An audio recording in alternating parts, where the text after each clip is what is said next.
John Fitzgerald was born in Melbourne in 1963. One of 5 children, his father died in a car accident when he was 8 years old. John completed his secondary schooling at Christian Brothers College in Ballarat with below-average grades. On leaving school at the age of 16, he hitchhiked to Queensland with $200 in his pocket and began working in real estate at 17, making him one of the youngest licensed agents at the time. At 18, he had syndicated more than $5 million in developments. John started a new national property magazine at 19 called Property Week Update and began trading in property under the name of his company JLF Corporation at 20. Since that time, he has bought, sold and developed over 5,000 properties and has amassed an extensive property portfolio of residential and commercial businesses. JLF Corporation now consists of more than 22 companies with a turnover of more than $100 million per annum in property and finance. John Fitzgerald is also chairman and founding benefactor of the Toogoolawah Children's Home, established in 1991. Toogoolawah has fostered over 100 children who have been categorised as youth at risk or wards of state. In 1998, Toogoolawah established its first school for non-mainstream students with learning difficulties and plans to duplicate the Toogoolawah School's curriculum in other states. He has been featured on ABC's Australian Story for his work with Toogoolawah and was awarded the Australian Sports Medal in 2000 for his achievements in the sport of polo. John is an avid hiker and uses his hiking skills in outdoor education classes for youth at risk. He is also a sought-after public speaker. He has written 2 books, including the bestseller 7 Steps to Wealth and We Can Be Heroes. John lives with his wife Deborah and 2 children on Queensland's Gold Coast. His office, Custodian House, is situated on a 10-acre riverfront campus on Queensland's Gold Coast.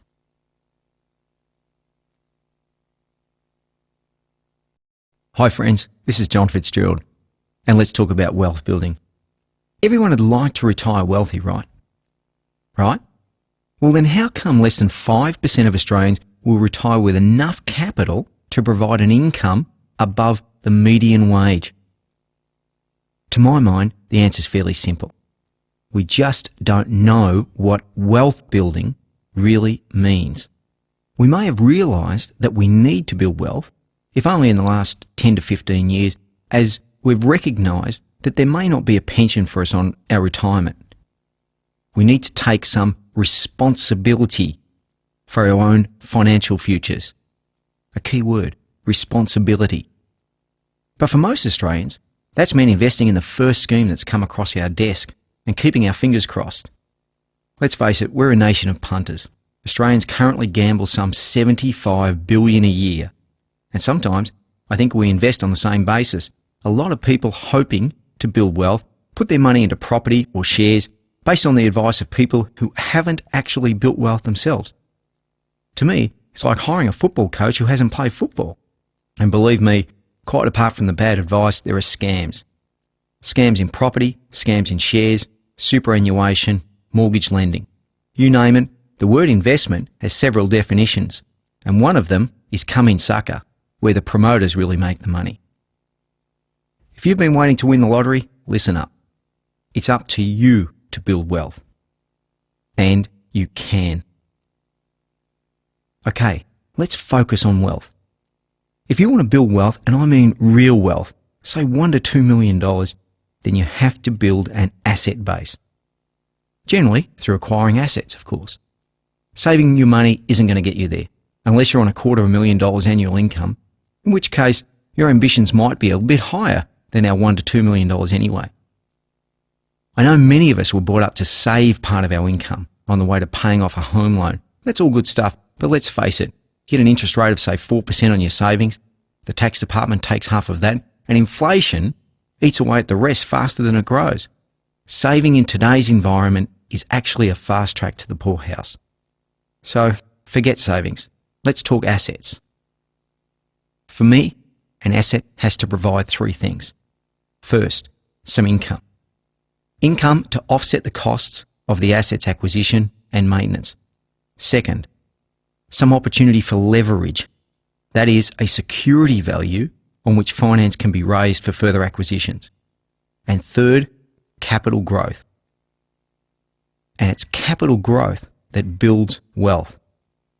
These three criteria provide me with a stable financial and planning structure with which to build a portfolio of assets from a very small foundation. And it's a very simple structure. Acquire an asset, such as a rental property, offset your borrowings and other costs with income, in this case from rental, and use the capital growth and leverage potential of the property to acquire a further asset, and repeat the process again and again. The key is duplication, piggybacking one asset on another while anchoring each jumping off point in solid equity and offsetting the cost with income. It's another form of success triangle. Can you see it? Leverage and income at the base with capital growth at the peak. The underlying power of this triangle comes from exponential growth, sometimes called a J-curve because of the way it's shown on a graph. The upward curve starts slowly and then steepens at an increasing rate, like the letter J. Take a second to picture it. That could be the graph of your wealth building. You know, there's a great story about the Persian peasant who invented chess some 6,000 years ago. The king gets fascinated with the game and says to the peasant, "You can have anything you like in the whole kingdom." And the peasant says, "Okay, I'll have 1 grain of wheat doubled for every square on the chessboard. That's all I ask." The king looks down and counts 64 squares on the chessboard. Using simple maths, he calculates 1 grain of wheat on the first square, 2 on the second, 4 on the third, 8 on the fourth, and so on. And he thinks, well, how bad can this be? Maybe a couple of bales of wheat. He grants the peasant his wish. Bad move. Because the way exponential growth works meant that the king's wheat debt was in fact a high 18-figure number. A billion's a 9-figure number. And so one peasant gained a kingdom. Exponential growth. Accelerating growth. Piggyback growth. Acquiring properties or assets that are going to grow in value with potential for leverage, meanwhile providing rental income, not to mention tax benefits, to offset the costs. Then using the equity growth to duplicate the process. 1 square, 2 squares, 3 squares. Can you see that? Many hundreds of Australians are using exactly this investment strategy in property under the Custodian Wealth Building Program. If all they do is acquire and rent out 6 medium-priced houses over the next 10 to 15 years, with house prices continuing to move as they have for the last 90, 100 years, they'll end up with net assets of over $1.25 million and a positive income of nearly $40,000 per annum. That's what I call passive wealth building. Pretty low maintenance, and it works. I can tell you it works. It's slow but sure. Or perhaps sure but slow. And that may be a problem if you're in a hurry and you need to accelerate your growth. Then you may need to get more active in your wealth building. So what's the difference between passive and active? First, the extent of your involvement, your commitment of energy and courage, and discipline. Second, the returns. As a passive wealth builder, you can look for returns of say 10 to 20% in property or equities. But with active gearing or borrowing for investment, that could increase dramatically. The higher the gearing, the higher the risk, and the higher the potential returns. In my book, 7 Steps to Wealth, I compared investment in property to investment in shares. I actually did shares a favour in the calculation, assuming that for the sake of the argument, that they showed nearly doubled the growth of property, which they don't. And because of its gearing potential, property still came out on top. The fact is that someone who invests in property can gear his deposit by a factor of 10. In other words, you can buy a $200,000 property with just a $20,000 deposit, or nowadays, closer to $10,000 thanks to aggressive bank lending. Meanwhile, our share investor with the same $20,000 deposit will be limited to maybe $40,000, $50,000 worth of shares. Returns on your $20,000 deposit will obviously be higher with a $200,000 asset working for you than with a $50,000 asset working for you, even if it's working twice as hard. I suggest that whatever your risk profile, you consider some form of passive investment, if nothing else to provide you with a degree of stability and insurance in case your active portfolio becomes too much for you. If this area suits you, I suggest you pick up a copy of the book or CD of 7 Steps to Wealth. It's pretty much all there.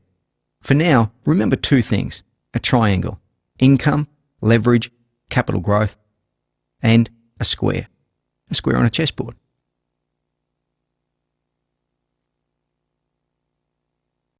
Okay, let's talk about accelerated wealth building.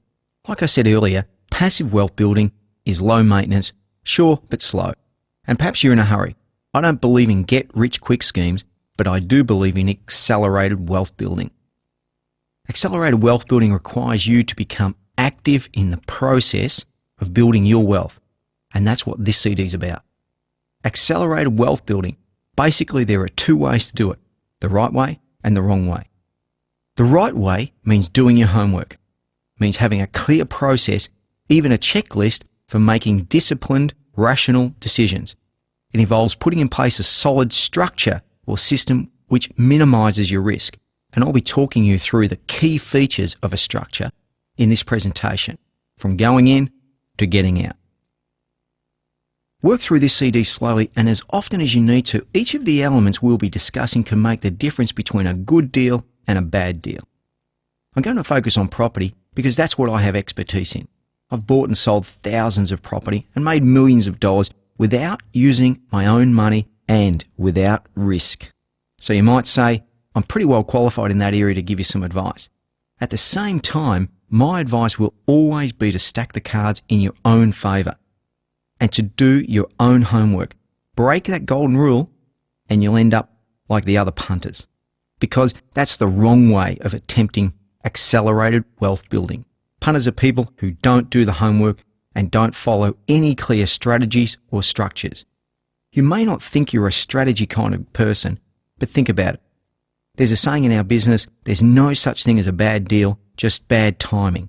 If you haven't identified your exit strategies before you commit yourself to a deal, bad timing could haunt you into bankruptcy. Or take another saying, cash is like oxygen. If you run out of it, you're dead within 2 minutes. In actual fact, it's probably 2 months, but 2 months goes very quickly in the property market. You need contingency plans for your cash resources. In place, in advance. Don't be a punter, be a planner. Accelerated wealth building is becoming active, doing the homework and taking a part in the process yourself, becoming the driver. You can make 1,000% returns or more. Now, might that be worth the effort? I once bought a block of land for $1.25 million, put down a $10,000 deposit, borrowed 100% from the bank on settlement. When I sold the property 6 months later, I made a profit of $2.8 million for a total personal outlay of just $10,000. High risk, high return? There was simply no risk in that deal for me. I had an exit strategy, a customer for the property worked out before I committed to the purchase. I had a bank valuation based on that exit strategy of nearly double the required amount, and I had options. If that strategy didn't come to fruition, I could have on-sold the property to other interested parties. If I had to invest anything personally in that deal, it was brain space. Belief, commitment, and energy. If I'd sat back and let it happen, it wouldn't have happened. And that's what accelerated wealth is all about. What was the underlying structure of this sweet deal? I was able to identify a need and a way of satisfying that need through a property, which I was able to acquire under market value on terms and conditions wholly in my favour. Terms which gave me the time I needed to improve the value, arrange 100% funding, and firm up a positive exit strategy. Does that sound like a contortionist act? Getting your hands dirty, putting your best foot forward, and covering your butt all at the same time? Well, this is what successful property traders do and what successful business people do. The process I've outlined could be duplicated in any business context. One of the graduates of our Untold Wealth seminars was an avid reader of non-fiction books and stumbled across a successful American author who'd sold millions of copies of his books in the US. our graduate thought, this man could have a following in Australia as well.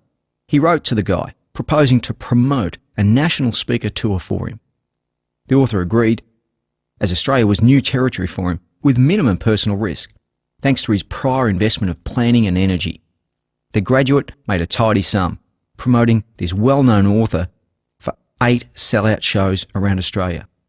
I apply the same very basic principles to real estate that successful people tell me they apply in other areas of business. I get actively involved in order to bring a plan to fruition for a financial reward. Now there's another success triangle, if you like.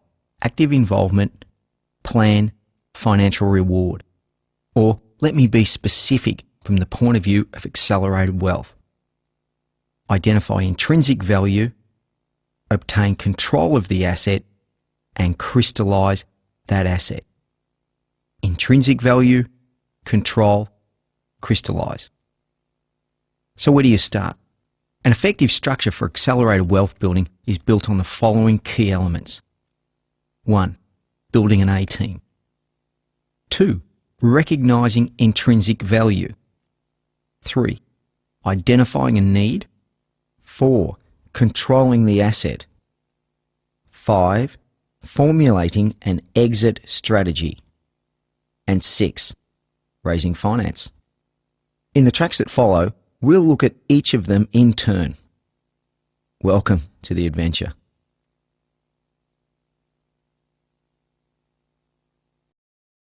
You know, individuals are often credited with successes, but if you look just a little closer, you'll see that successful individuals surround themselves with a working team.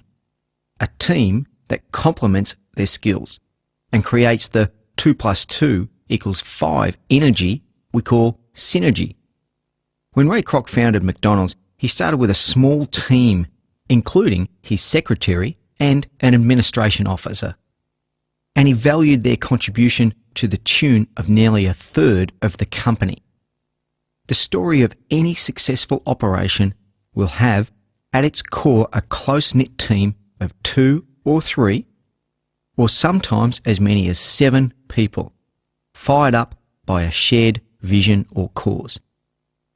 Ever wondered whether synergy really works like this? Well, there's a great story about a small logging town that used a single horse to cart logs to the mill. One horse could pull approximately 2 tons, but when they added a second horse, the maximum load increased to over 5.5 tons. Not twice, but nearly 3 times the weight. 2 heads are not only better than 1, they're even better than 2.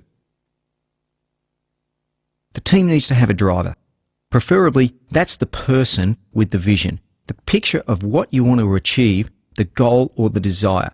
If that's you, then you need to gather a team around you, people who will share the vision and people who will add the skills and strength you lack so that the vision can begin to move towards fulfillment. Get to know your strengths and weaknesses and what other qualities your visions will require.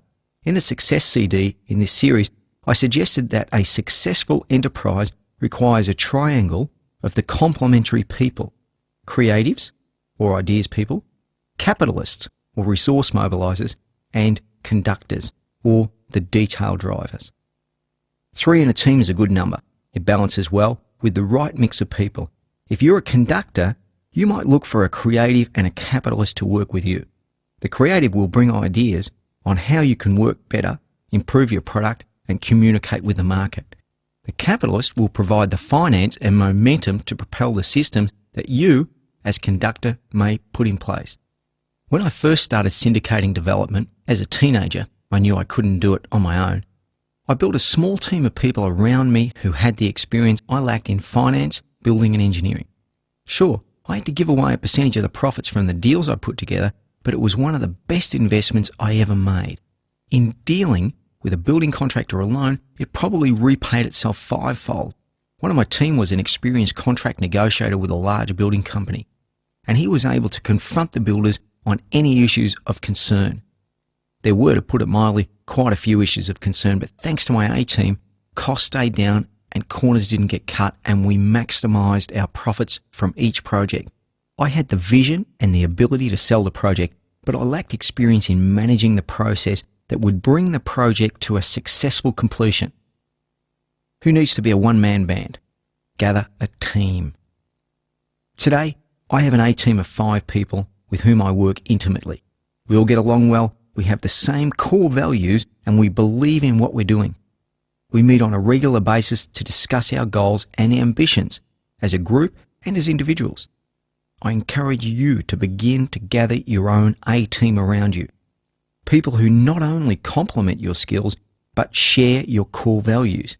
If integrity is one of your core values, then all the people on your A team must have integrity. And you must agree on the vision, on goals for what you want to accomplish together. Don't worry too much about how you're going to get there. That comes later. Just agree, first of all, that you want to do something together and that you're committed together to being successful. Commit to being successful. James Collins and Jerry Porras have studied America's most successful companies over a 50-year period. In their best-selling book, Built to Last, they say it's a myth that it takes a great idea to start a company. Few of the visionary companies begin life that way.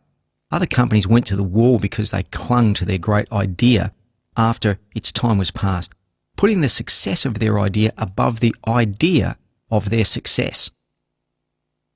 Success story 3M began as a failing mine and almost went out of business in the early 1900s, but its leaders had the insight to ask, what are we in business for?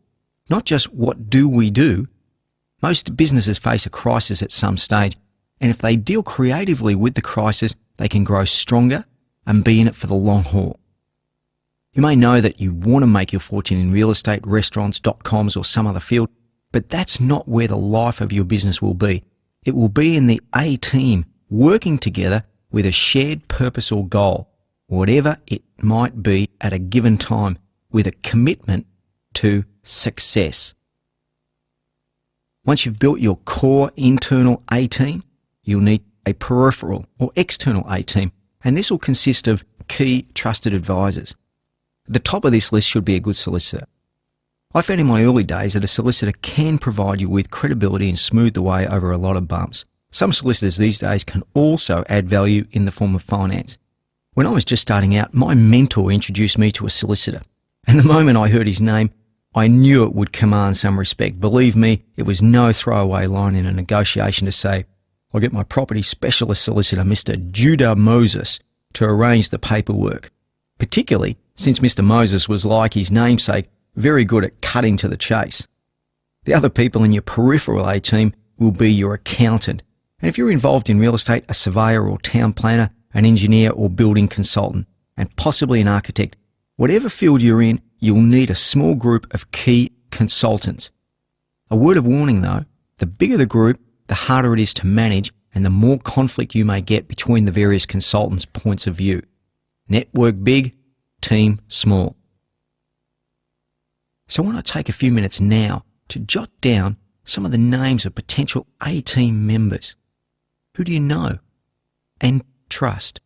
Would you enjoy working with? Why not call them together at your house or office for a meeting? Discuss the possibility of trying out a few projects together for accelerated wealth building. You may be pleasantly surprised at the enthusiasm with which your ideas are accepted and at the wealth of network contacts you may find as you begin to brainstorm further A-team assistance. If you don't yet know anyone suitable, find someone who does. Everyone is potentially only 2 network connections away from someone they need to know.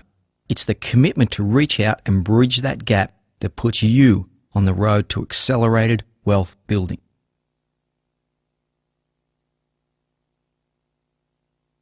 So let's talk about identifying intrinsic value. Warren Buffett is a share trading guru who's made nearly $10 billion in the States. He and I have one thing in common. We both believe that the number one secret to success in investments is identifying intrinsic value. According to Warren Buffett, investment is like when you go to the fair. You get a ticket that gives you an eligibility for a certain number of rides, and after each ride, you get your ticket punched. You may only get 10 or 20 good investment opportunities in a lifetime, and if you pick the right ones, that's all you need.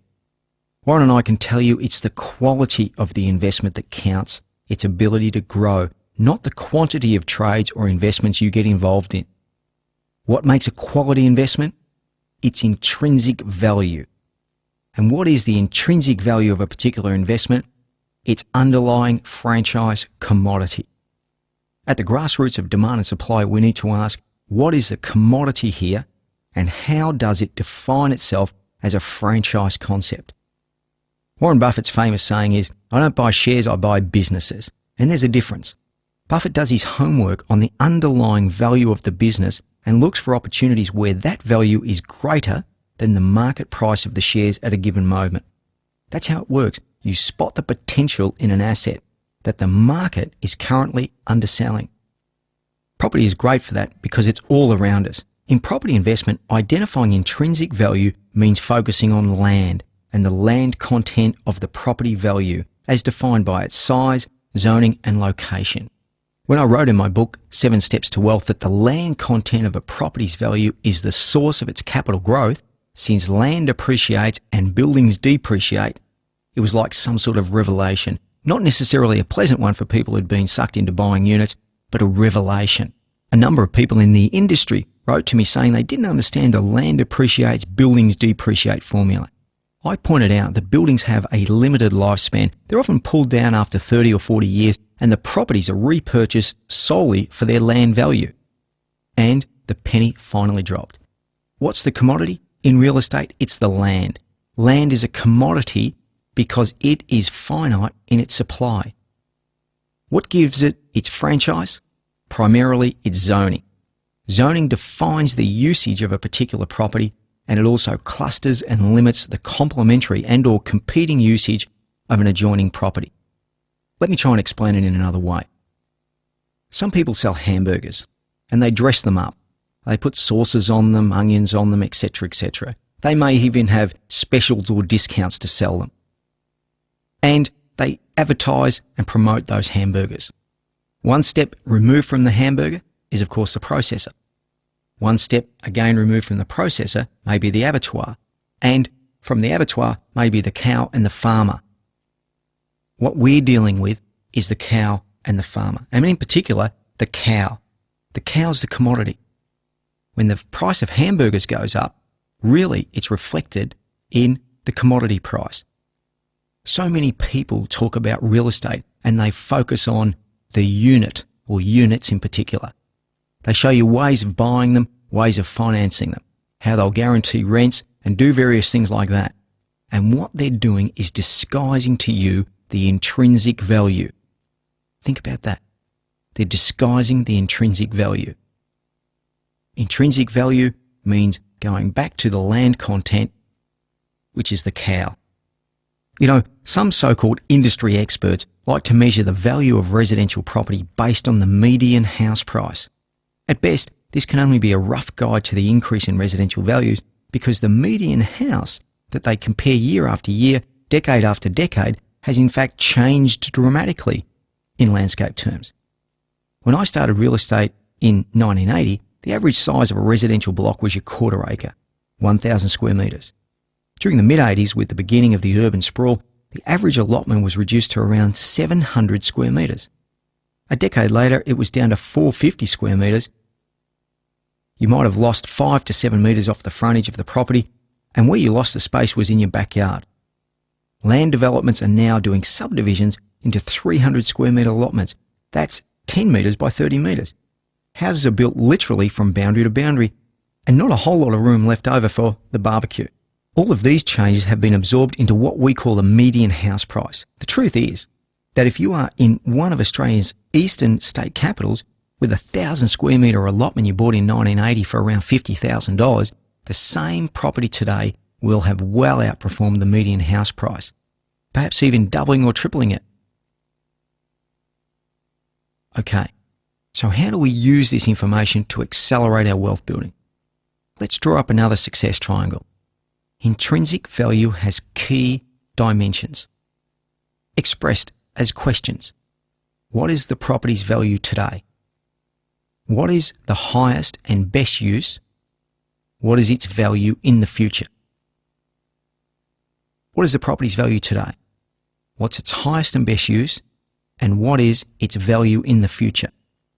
When you know these three things about a property, and when I say property, I mean block of land, then you have an edge over the market. You can begin to forecast the future of property values, and you can begin to identify properties that may be undervalued or underutilised, often because the vendors and their advisors have not thought through the intrinsic value triangle. Remember, spot the potential in an asset that the market is currently underselling. Current value, highest and best use, future value. I once tended to purchase a property from a deceased estate. It was owned special facilities and had approval for a hotel and some residential development. I did my homework and there was no demand whatsoever for a hotel in that location at the time. The beneficiaries had no idea of the true value of the property and neither did the trustee. They put it to tender knowing it was a development site and only received 2 or 3 offers, all conditional, of which mine was the highest. I wanted to buy the property subject to formulating a new plan for the site that was more reflective of the market than a hotel. I had about 6 months to identify the highest and best use of the property. Give yourself time, and often the highest and best use isn't something that can be identified readily on sizable deals. The land was 100 acres. Part of it was floodplain and part had high tension electricity wires running through it. In 6 months though, I was able to identify its highest and best use. Not what it was zoned for. I went back and renegotiated a price with the vendors based on an unconditional settlement, and I had to take a punt at council to prove my plans. They did. I bought the property for just on $1 million and sold it for over $4 million 6 months later. A massive profit based entirely on intrinsic value. You have to do some research to identify intrinsic value. Always look for options other than the ones presented. The site I bought was part floodplain, part zoning for hotel and mixed use. I needed to ask, what else could I develop that would be more applicable to the market? Who might become a buyer for that property if I was able to rezone it? Picture a rural zone property, priced accordingly, surrounded by a transport infrastructure or close to an employment hub. Might it soon be ripe for rezoning to commercial? Do the homework. Ask the questions. Think about the possibilities. In property, added value is created when the vendors don't understand the market, and you do. Even better where there's a problem with the property that the vendors can't find a solution to, and you can. That's where you can really break into the loop. Present value, highest and best use, future value. The underlying potential of an asset that the market is currently underselling. As Warren Buffett says, you don't have to do too many deals, just make sure that you can identify intrinsic value and stack the cards in your favour and play.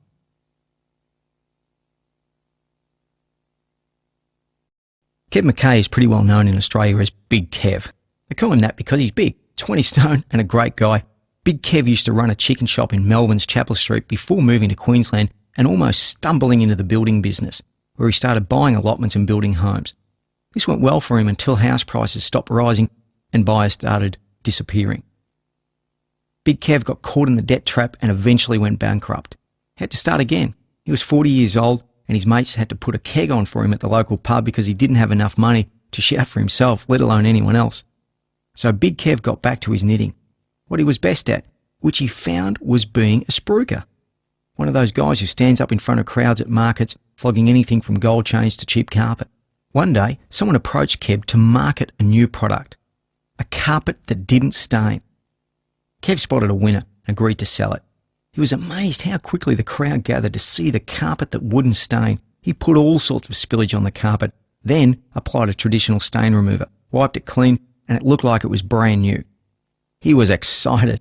The crowd was in awe, but when he asked for orders for the carpet, they found they didn't want to know. They just wanted to know what the stain remover he used was. Kev went home that night despondent that his carpet didn't sell. But what stuck in his mind was that crowd and its sudden interest in stain remover.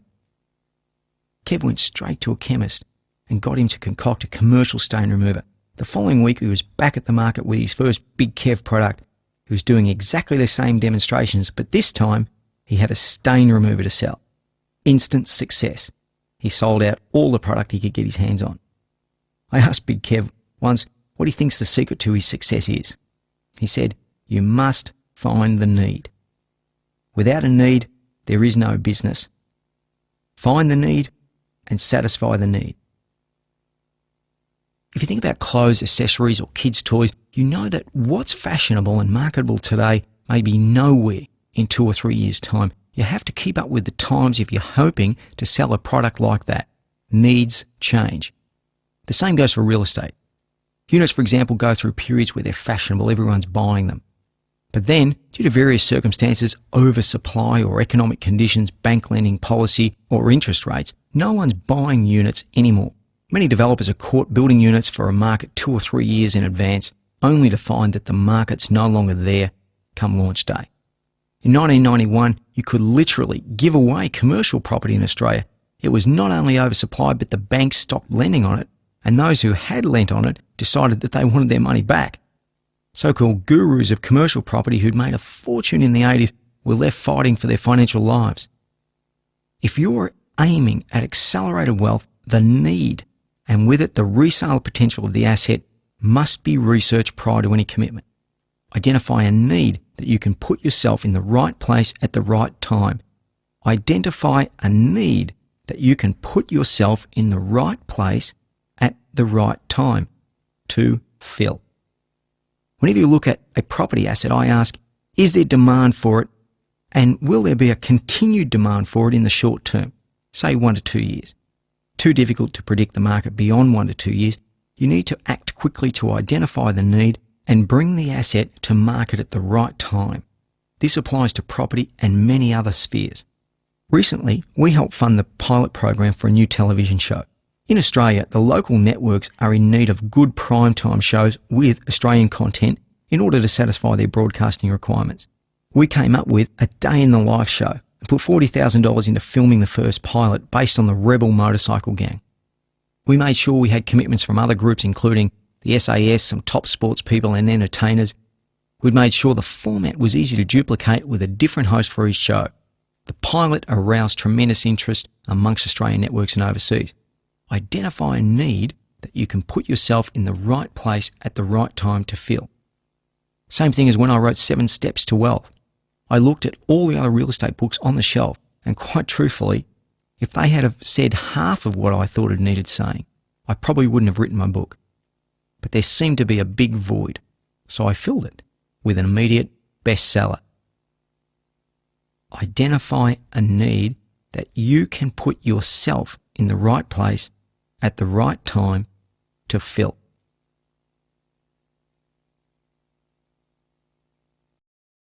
It's time to talk about controlling the asset. A lot of people think of controlling an asset as meaning ownership. But let me give you a saying that we use in the property business. There's no such thing as a bad deal, just bad timing. Remember, we're talking about accelerated wealth. That means you need to be in the right place at the right time.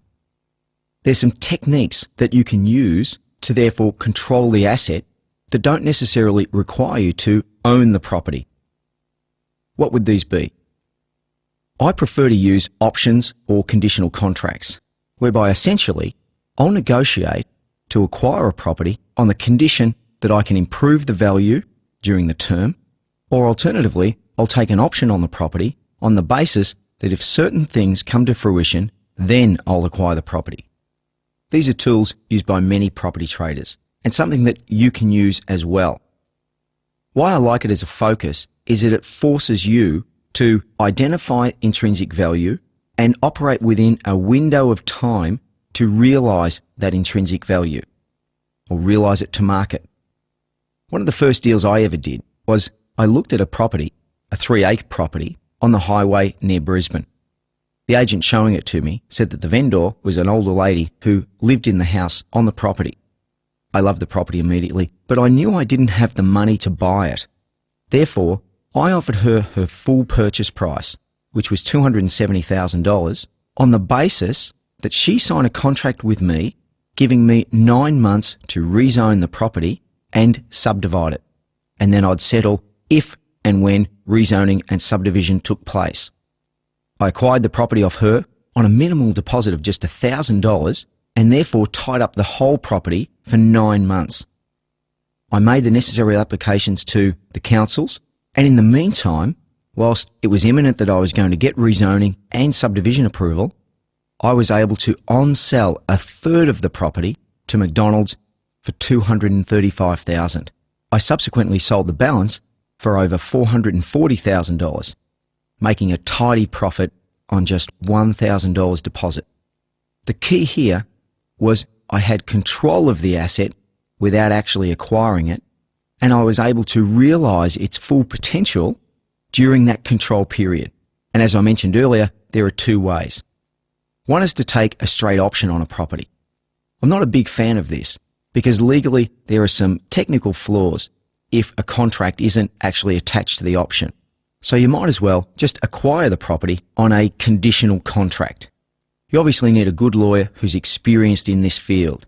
I use clauses such as subject to due diligence, subject to finance, or subject to rezoning and subdivision approval, as I did before with McDonald's.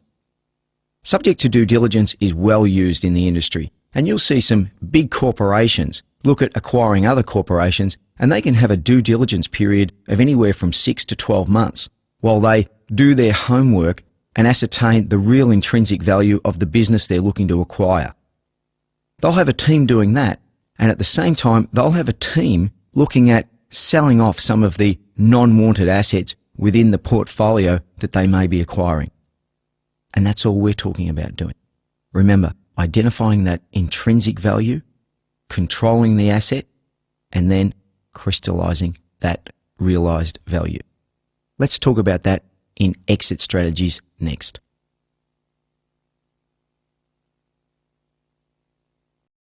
Seeing the whole picture of an enterprise means having an exit strategy. No matter what business you're in or what project you're working on, you need a clear idea of how you'll come out the other side. It boils down to one key question. When you decide to crystallize the potential of your asset, who might be the buyer? I have a number of clients who work for themselves and are comfortable doing so. They earn a good living. But when I speak to them about how they're going to appreciate the goodwill of their business, they look at me as though they have no idea what they're talking about. The fact is, their client base is a saleable item. Think of a firm of solicitors or accountants and how they build up their businesses. They bring on young associates who eventually buy in as partners, allowing the initiating partners to retire with a capital nest egg which reflects their investment. If we own a business, we need to think about an exit strategy in time to put one in place. But in the property business, and especially in development, it's vital that we focus on our exit strategy at the start and work towards it intentionally. For one thing, an underpinning exit strategy is important when we do our market research so that we don't overcapitalise on a property. It's also important in funding, as any financier is going to want to ensure that there's a market with room for a profit margin. Some of the biggest financial disasters in Australia have been resorts built in the Whitsundays. They've been the dreams of various consortia which have drastically overcapitalised, developing on emotions for the beauty and prestige without considering the reality. The reality is that when they went to sell their assets, they can't find a buyer who can return them a fraction of the total purchase price. Take Laguna Keys. It was developed by a Japanese consortium for nearly $280 million and sold to a Melbourne developer and superannuation fund for approximately $12 million. Outstanding deal, huh? The whole resort purchased for about 5% of its total cost. The fact is, even then it was hardly a bargain and is still losing its owner's money. Why would the developers overcapitalise so grotesquely? There was no established sale of an asset for $20 million in the area, let alone $100 or $200 million. And capital attracts capital. You're far better off being a small fish in a big pond than a big fish in a small pond. Being the big fish in a small pond is going to make it very hard for you to get eaten up when you really, really want to be. Before I completed my last book, We Can Be Heroes, I took the cover dummy to a book distributor and asked them to pitch it to booksellers so I could get an idea if there was any demand. Angus and Robertson and various other bookstores generated some 2,000 pre-sales, enough to underwrite a print run and promise a profit. Whatever business you're in, think about your exit strategy, essentially your target market, and think about it before you leap. In property, like publishing, exit strategies often focus on pre-sales. Developments, particularly of residential units, can take 6 to 12 months to complete. A bank or other funder is going to require a percentage of guaranteed or pre-sale. A couple of words of warning on this. Real estate agents often don't specialise in pre-sales unless a market is buoyant, as it was in some of the eastern states in Australia during the late 1990s. Buyers were prepared to pre-sign for stock, often based on earthworks just commencing. While banks look at pre-sales, they will often discount them by up to 50% on the basis that at least half could fall over. After all, it could be 1 or 2 years before delivery of the final product, and the financial circumstances of some of the buyers may have changed dramatically.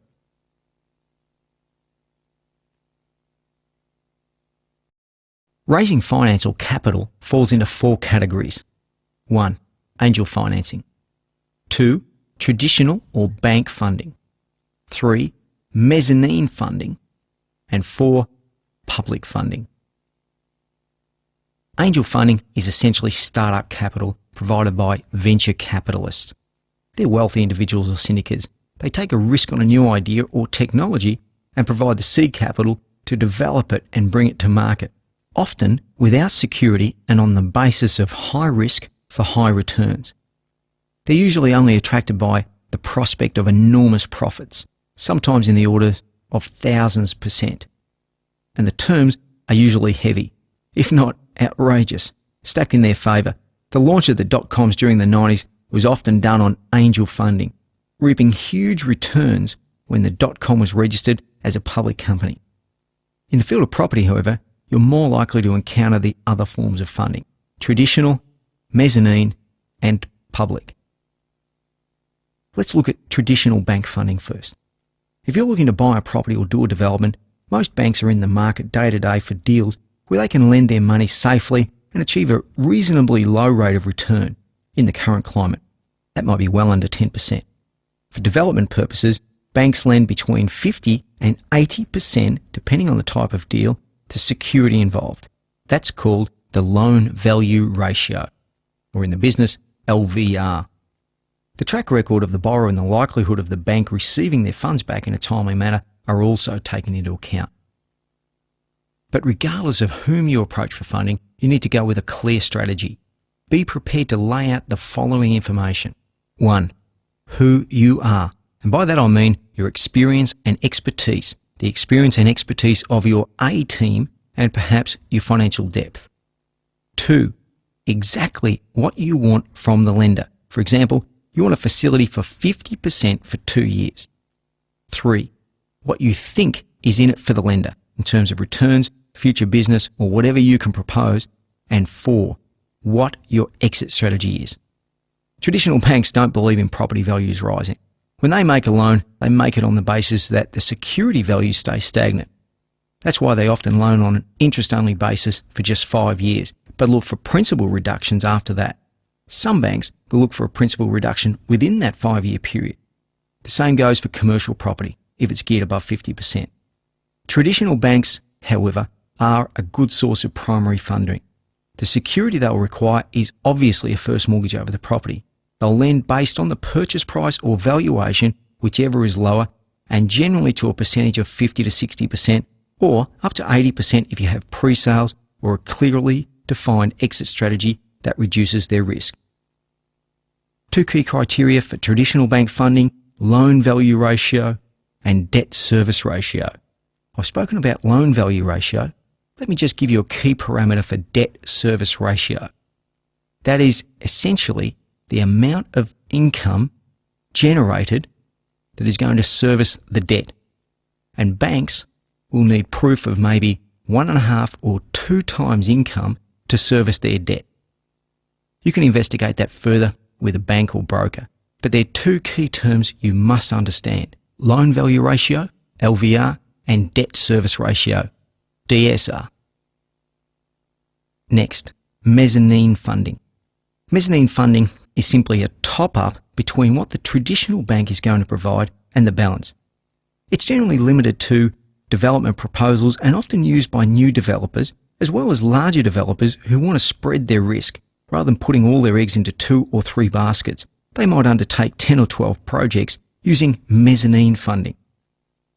Mezzanine funders will require the same information as the bank. They will charge an interest rate of between 15 and 35%.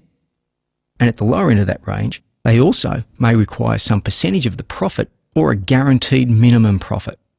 Some banks will provide mezzanine funding at double the standard interest rate plus a guaranteed third of the projected profit. That means that if the projected profit is $1 million, they get $333,000 irrespective of actual profit and before you see a cent. Mezzanine funding is far more generally provided by second-tier banks. A number of solicitors also provide it, accountants have clients who provide it, and there are companies who specialise in it. If you haven't got a track record and you're looking to do a development, the most important element in approaching a mezzanine funder will be your exit strategy. And this really will require some form of pre-sales. I did my first small mezzanine funding deal with one of my solicitors. Solicitors often lend money, as you may know, to their clients. I found a block of units that I could buy, strata title, and then sell. The numbers weren't big. I was buying 7 units for around $30,000 each. I was going to strata title them and sell them for $50,000 each. I knew the bank would lend me 80% of my total purchase price, and I needed the other 20%. So I went to my solicitor and he agreed to fund it. I had to give him half the profit and an interest rate on the money that I borrowed from him. I graduated from there doing my next mezzanine funding deal with a public company in Sydney when I was just 23 years old. They agreed to lend me a $3 million as seed capital to buy and sell property.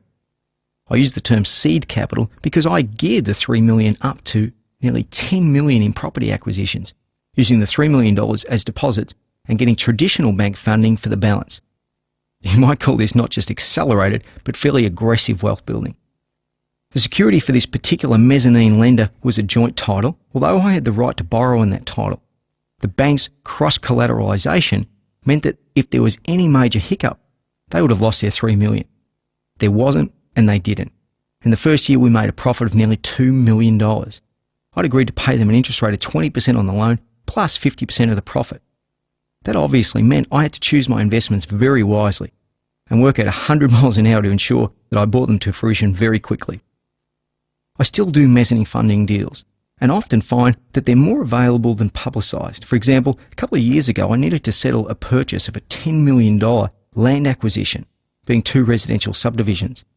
My financial controller came to see me 21 days before settlement and said that, somewhat unexpectedly, the bank would only lend us $6 million. We knew, of course, that you don't always rely on your expectation when it comes to banks, but we didn't have the other $4 million. 21 days to find $4 million looked like a bit of a hiccup.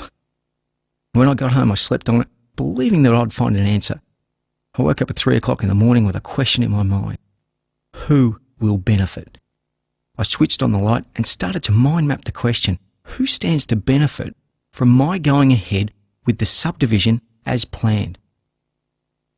I started to mind map it, and the answer was on that page. The main beneficiary would be the civil contractor.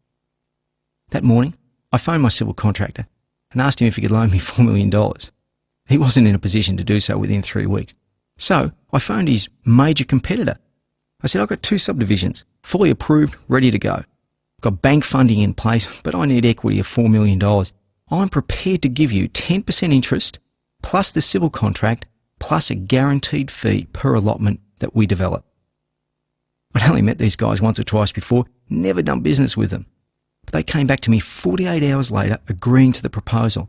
And within 4 days, the documents were signed, and on the 21st day, the money was deposited in our account and we were able to settle the transaction. The civil contractors later admitted to me that my phone call was a saving grace to them as well, because they didn't have work to go on to and would have had to let staff go. Remembering, there's no such thing as meaningless coincidence. Trust your intuition to guide you. The question, who will benefit, may be a good pointer to the right source of mezzanine funding. If you've designed a great new widget, who are the manufacturers that will benefit from it? And so on. Finally, public funding. Raising funds has been made easier recently through the provisions of the Managed Investments Act in Australia. Essentially, if you want to raise capital from the public, there are two options. One is to register a prospectus. This is quite costly. Using solicitors, accountants and valuation experts, as you'll need to, could cost anything from $40,000 to $200,000 and take 6 to 8 months. This is a process that normally only is undertaken by businesses with track records, although the dot-coms managed to get around it by having underwriters and seed capitalists behind them. The other option that's open to us as investors looking to do small projects is to establish a scheme to raise funds from the public without having a registered prospectus. A good lawyer can pave the way for you, especially under the current legislation. If you want to raise less than $2 million, you can go up to 20 potential investors seeking contributions, provided that the approach is made by personal contact, not advertised, and that you clearly identify your future liability that they may incur in relation to their investment. This is how Jack Cowan established Hungry Jack's restaurants in Australia, borrowed nearly $300,000 from friends, relatives or investors to set up a company which is now quoted in value at hundreds of millions of dollars. There are exemptions from requiring a prospectus if you target sophisticated investors or individuals' contributions in excess of $500,000. Don't worry about the detail now. All the rules can be clarified by a good lawyer, but find one who's actually set up a managed investment fund rather than one who knows the legal provisions but hasn't had to apply them in practice. Let someone else pay for the lawyer's learning curve and the resulting teething problems. Okay, that's finance in a nutshell. Don't let the big numbers put you off. If you've committed to active wealth building, begun to build a skilled and supportive A-team around you, opened your eyes to the intrinsic value triangle, identified a need that you could be in the right place at the right time to fill, and formulated a positive exit strategy, you are well on your way. And don't forget, have fun.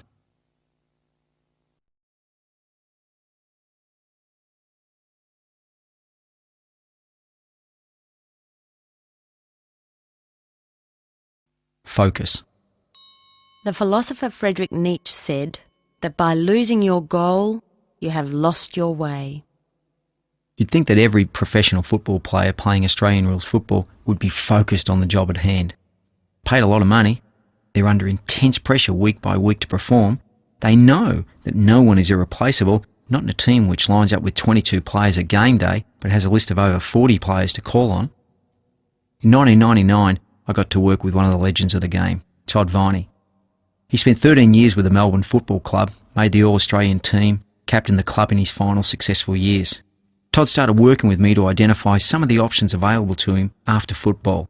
But in year 2000, whilst he wasn't playing with the club, he committed to work with the midfielders.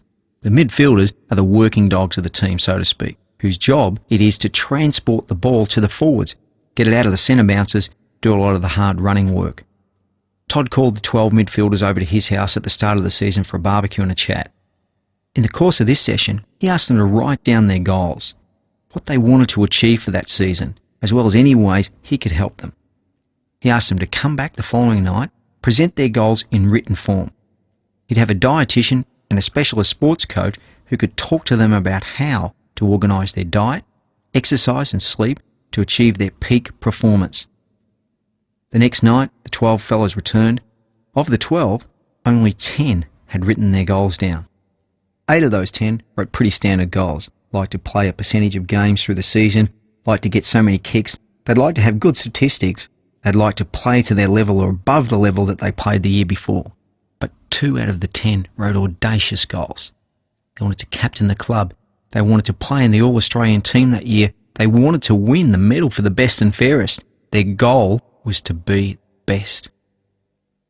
At the end of the season, the 2 players that had been audacious in their goal setting came first and second in their club performance for the year. The first was Shane Woden, who won the Brownlow medal, the best and fairest for all the clubs for the year 2000. The 8 players who set average goals had an average year, and the 2 who didn't write their goals down, they were delisted at the end of the season.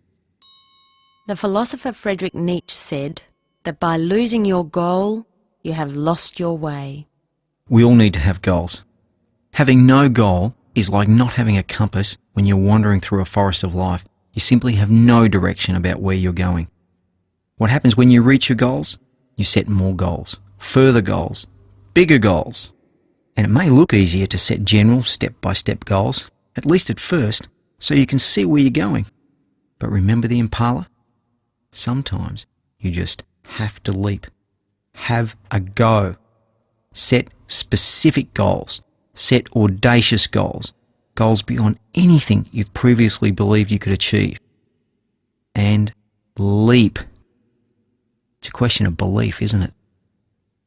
There's a great story about Philippe, the tremendous high wire trapeze artist who was at Niagara Falls, and he had a wheelbarrow and he wheelbarrowed a load of bricks across Niagara Falls on the trapeze. Got to the other side and all the journalists were applauding him. That was fantastic. That was tremendous. Philippe said, "You think I could do it again?" I said, yeah, we think you could do it again. But do you believe I could do it again? Do you really believe I could do it again? Journalist said, yes, we believe you could do it again.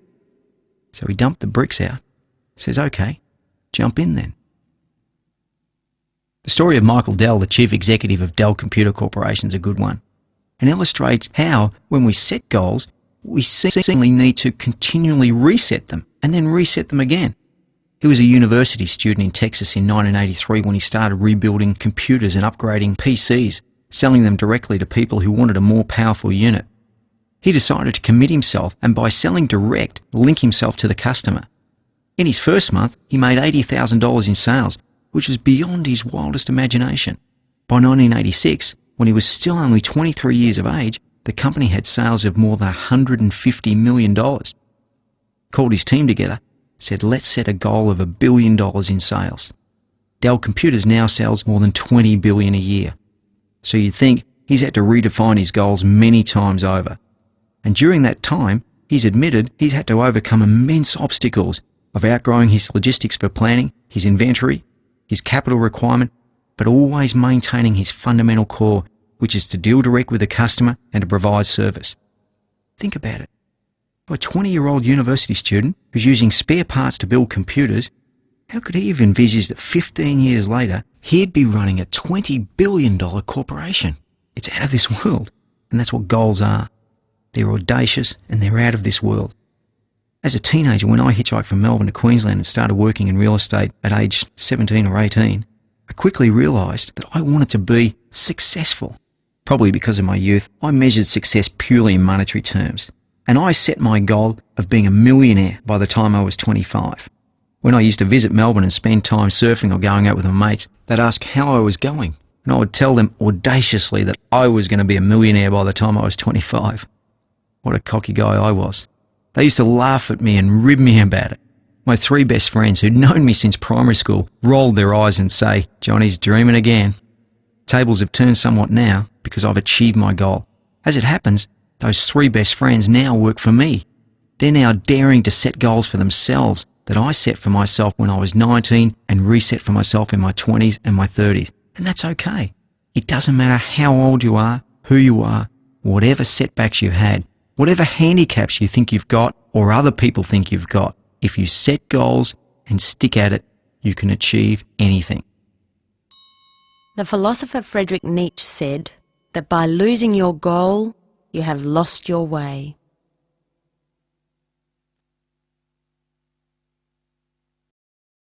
So how do we identify and set goals for ourselves? I find the most effective way of setting goals is to mind map them. Mind mapping is a great technique, something I'm going to teach you now, and I'd urge you to practice whenever you get a chance. It's fun. Why mind map? Well, as you may be aware, there are two sides or two hemispheres to the brain, the left brain and the right brain. The left brain is the seat of our rational or logical. The right brain is the seat of our creative faculties, our hunches, intuitions, and imagination. Successful people use their right brain for creative planning. They focus on possibilities rather than obstacles. The big picture, the future, the what can be, rather than the what is or what was or what the limitations are. I decided when I was 19 I wanted to be a millionaire by the time I was 25, but I had no idea how to get there. Fortunately, I'd been taught to unleash my right brain using two basic techniques, visualization and affirmation, which we'll talk about in a minute, and mind mapping. Don't think mind mapping is complicated or formal or anything. Just grab a blank, unlined piece of paper, draw a circle in the middle of the page, put a heading or topic in that circle, and then just let your creative brain run free, adding everything or anything that comes up with relation to that topic. Jot it down, link up the different ideas, doodle, put arrows or question marks, whatever you like. Just let it flow. The more expressive of you it is, the better. And if you're having trouble using your normal arm or normal handwriting, use your opposite hand. That gets things flowing. At 19, I wrote the word millionaire in the middle of the page and just let everything flow from there. If I got stuck, I'd put the paper down, walk off and perhaps do something else, come back to it maybe an hour, maybe days later. But when I finished, I had a page full of maybe 100 or more ideas.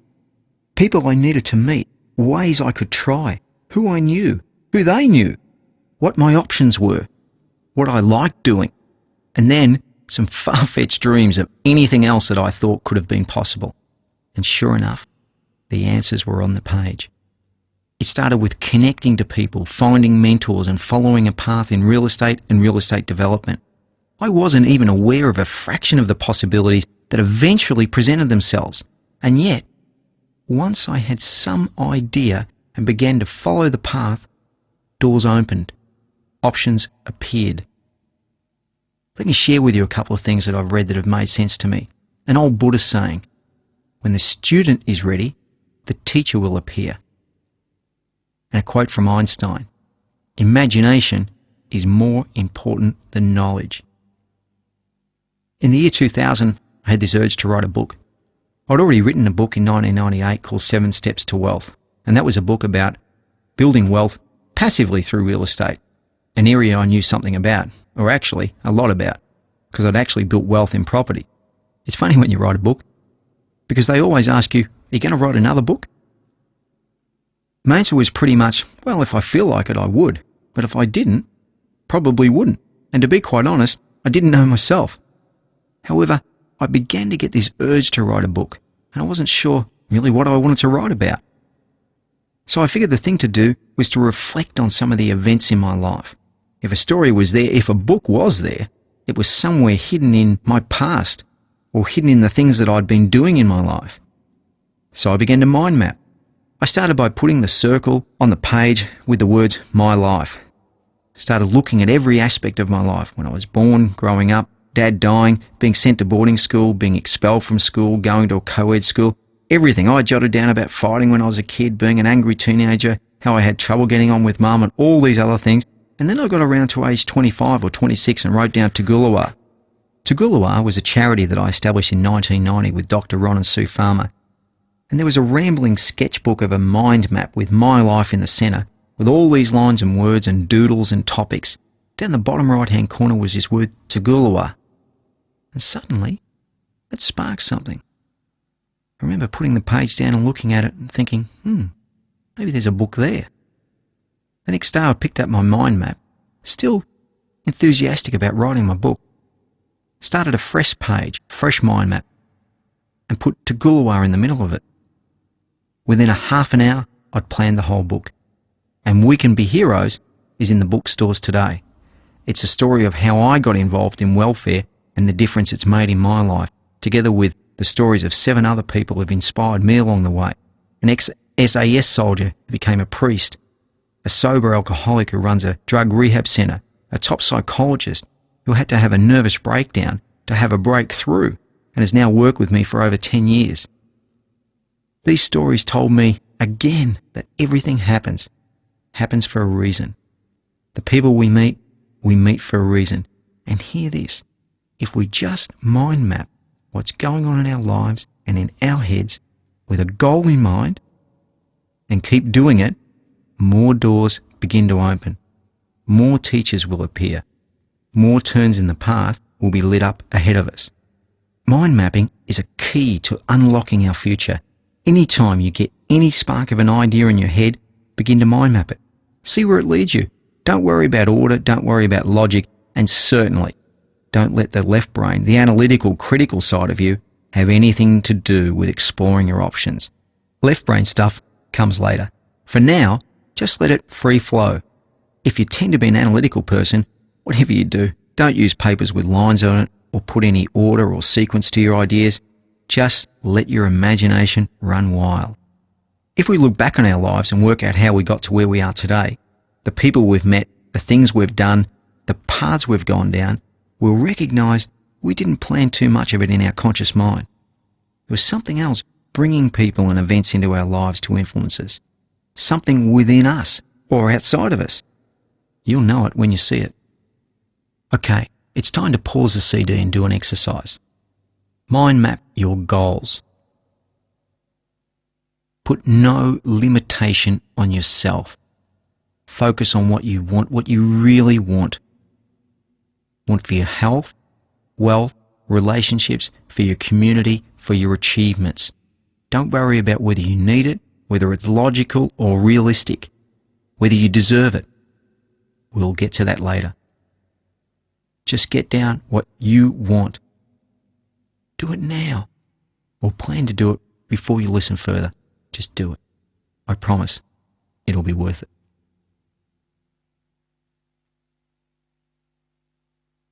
In this session, you're going to put some order to your goals. You've already mind mapped some of them. Let's look at them. There are two things about powerful, effective goals. Goals that make a future. One, they must be specific. And two, they must be in tune with your core values. Let's unpack each of those two things. What do I mean by specific? I mean that you have to determine exactly what you want. It's like programming a computer. If you type in that you want to retire in 5 to 10 years, where's that going to get you? The computer won't know what it means. What, retire on workers' compensation after an accident? Retire on the dole? No, be specific.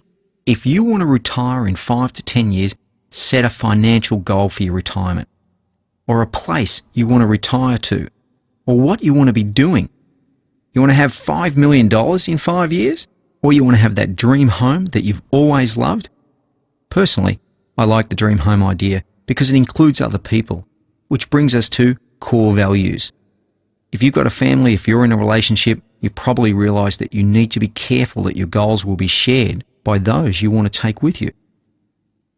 But it's the same in business. Core values are so important.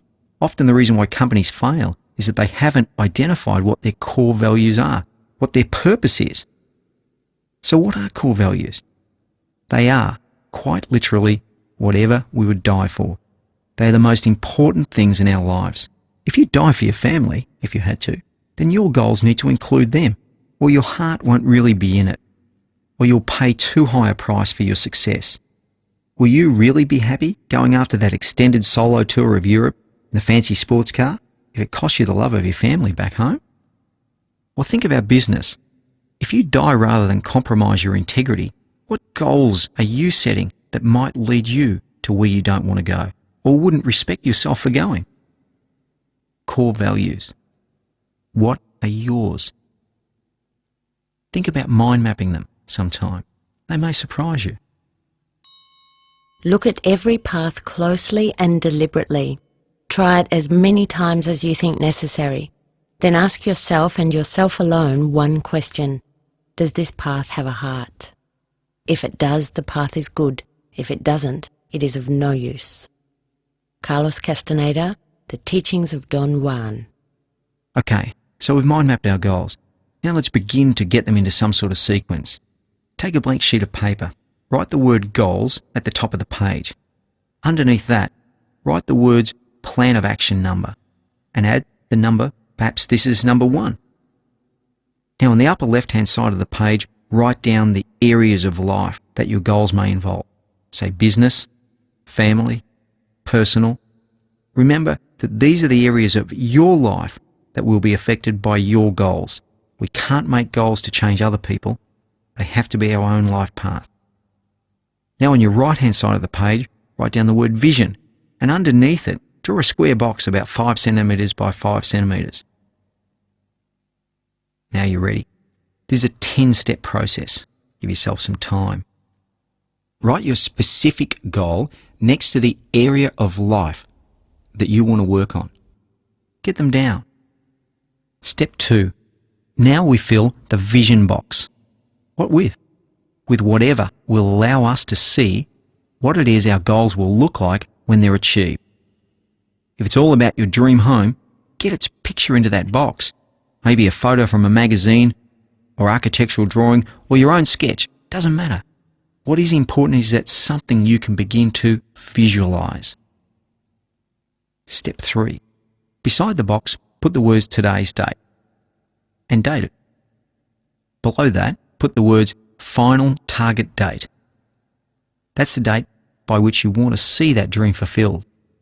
For major strategy goals, I like to set my dates that are at least 1 year, but no more than 3 years out. Others may be 3 to 6 months. You'll know what works for you. Below the target date, write the words date achieved. You'll fill that in later. You will fill it in later. Step 4. Below your list of goals, write the question, is it in harmony with my core values? Is it in harmony with my core values? Now's the time to check. Now's the time with the goal in front of you to ask yourself, is it in harmony with the most important things in your life? The love you have for your family, truth, peace, whatever your core values are, think about it. And write down the answer yes or no. You may not be ready to let go of this goal yet if the answer is no. But you'll be awake to what you're doing. Step 5. Below the core values question, write the heading Statement of Goal. Now take 3 or 4 lines to write just that, a specific statement or summary of your goal, perhaps starting with your final target date. You might say, by such and such a date, I'll be living happily with my family in our brand new 4-bedroom, 3-bathroom home on 2 acres of land with a creek, swimming pool and tennis court. That's your statement. You're actually living in that home. In fact, just to give you a breather, I actually used a similar statement myself when I was 23 years of age. I wanted a waterfront home because I was brought up with water skiing. So that's what I'd visualised. That was my goal. I set myself 3 years to achieve it. In the end, I reached it in 18 months. It was around 1986, and I'd had moderate success. I was very heavily geared and I had some setbacks as well. I'd lost some money in the building industry and also on the stock market. Perhaps I lost my way a little bit too. One of the pitfalls of success is that when you've reached one set of goals, you sometimes forget to set new ones. I think I was dead in the water. So I went back to the basics, started to write down my goals and visualise myself living on the water with a boat, water skiing off my own pontoon by the time I was 26. Providence. Well, things started to accelerate from there. I found myself knocking on doors, some of the largest public companies, because I realised I needed to get some capital behind me. One door opened, and the people behind it amazingly agreed to lend me $3 million unsecured if I'd go and buy and sell property for them.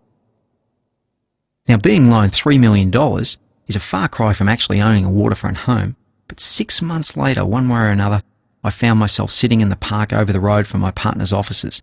My personal bank account had less than $1,000 in it. My business account was overdrawn by nearly $40,000.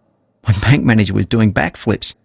And I was looking down at a cheque in my hand with my name on it for the sum of $400,000. It wasn't just a minor miracle. It wasn't just a cheque. It was a waterfront home. And that waterfront home? Well, I still live on the same block of land today, but I redefined my goal again and rebuilt an amazing 150 square house on that same block. The power of goals. Now back to your goal sheet. Underneath your goal statement, write down the question, how will I benefit from achieving my goal? How will I benefit from achieving my goal? Next to that, write the question, how will others benefit from achieving my goal? How will others benefit from achieving my goal? Now answer those questions. How will I benefit? Well, I'll be living in a beautiful home, be more productive, I'll feel more secure, whatever the answer is for you. How will others benefit? My family will be more secure, my colleagues will be inspired, my friends will be able to stay, whatever the answer is for the people you care about. Step 7. Underneath the benefits, towards the bottom left-hand side of the same page, write down the words possible obstacles. And next to it, on the right-hand side, the words strategies for overcoming obstacles. Possible obstacles, and next to it, strategies for overcoming obstacles. What are the possible obstacles? You don't have the money. What's the strategy? You don't know where to find what you want. What's the strategy? Somebody won't approve. What's the strategy? Think it through, write it down. Step 8. Now turn over your page. Rule 3 columns, 1 wide and 2 narrow, about 2/3 of the page long. Head the first column, action steps for achieving my goal. Action steps for achieving my goal. Head the second column, target date. Head the third column, completed. All that goes in the third column area that ticks as you complete each step on your way to the goal. Step 9. Now begin to list the sequence of specific action steps you'll need to take to reach your goal. Do you need to seek out accelerated ways of building wealth? Speak to real estate agents, acquire more information or skills. Get it down, step by step. Step 10. Now rule 2 columns in the lower third of your page, 1 wide, 1 narrow. Head the first column progress. Head the second column date. This is where you'll write down what starts happening once you set your goals and set your plans in motion. Key events, key meetings, stepping stones, milestones. You need to write them down because you're going to want to look at those columns from time to time, maybe when you hit a rough patch, and go, wow. That list of events keeps the awareness, belief, and conduct flowing. And you may need to draw up continuation sheets for this one, friends, because believe me, things will start to happen. Look at every path closely and deliberately. Try it as many times as you think necessary. Then ask yourself and yourself alone one question. Does this path have a heart? If it does, the path is good. If it doesn't, it is of no use. Carlos Castaneda, The Teachings of Don Juan. One final point. We've finished our goals, but we have to assume that it's already happened. And this is what I call a positive affirmation. On the bottom of your goal sheet, I want you to write down, we did it. In the correct tense, we are now living in our dream home. Visualize it, say it.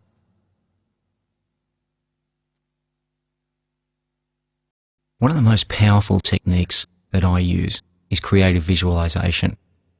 I see it as almost my right brain reprogramming my left brain. I've worked for many years with Dr. Ron Farmer, and he works in behaviour therapy. And behaviour therapy is just a fancy word, or neuro-linguistic programming, are fancy words for programming your mind to achieve. I do it through visualization. And probably one of the best examples is Major James Nesbitt. He was a US colonel who was caught behind enemy lines in Vietnam, obviously during the Vietnam War. He spent 7 years in a cage, literally. What he used to do during his time was imagine playing on every golf course that he could think of back home. He was just an average golfer, but he used to do this as a visualization to almost train his mind that he was going to get out, and that when he did get out, the reward for him was to play that game of golf. Every day, 7 days a week, 4 to 5 hours a day, he would play his game of golf in his mind. When he was finally released, he physically played that game of golf and hit an amazing 2 above par. Why that's amazing? It was 20 strokes better than his best ever score, and he hadn't actually played golf physically for 7 years. That's the power of visualization. What I'm going to do now is I'm going to walk you through the steps to creating a workshop of your mind so that you can use visualization in reaching your goals. We've gone and established our goals. We've written them down, and now we've got to begin to see them. Program our left brain to go out and find it for us. So what I want you to do is get in a comfortable position. Make sure the clothes that you're wearing aren't too hot and you're not too cold. Sit in a comfortable chair, back straight, and as we begin the next track, we're going to begin to build the workshop of the mind.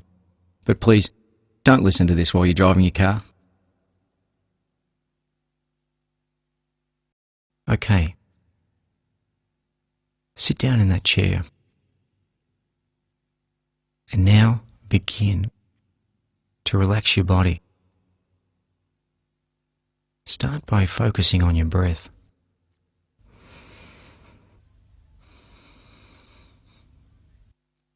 Focus just on the breath going through the nostrils. And every time you take a breath through the nostrils, count 1.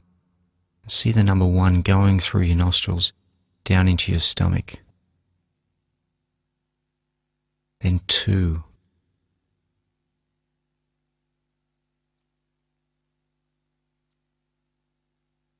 Then the number 3.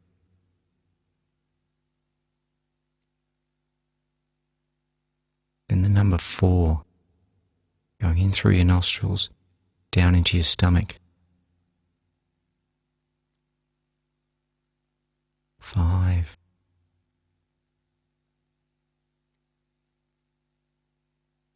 6. 7.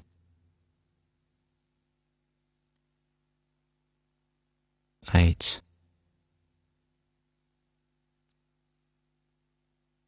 9. 10. As thoughts come into your mind, just let them go. Let them come and let them go. Now start by concentrating on the toes. Just let go of the toes in your feet. Completely relax your toes. Now concentrate on your feet. Feel like a wave of relaxation is going through each foot. Both feet. The arches of your feet.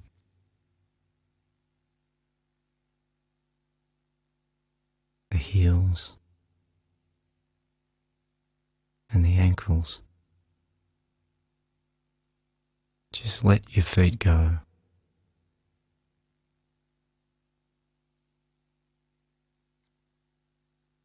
Come up to your calves.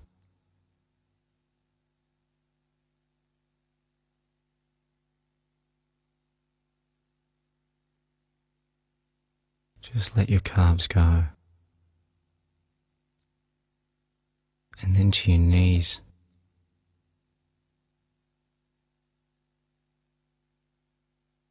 Let your knees go. Feel any weight on your knees. Clothes or just the air. Then your thighs.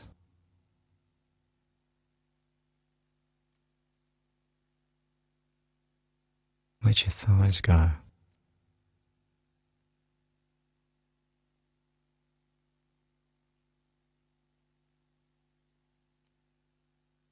Your whole legs and feet are completely relaxed.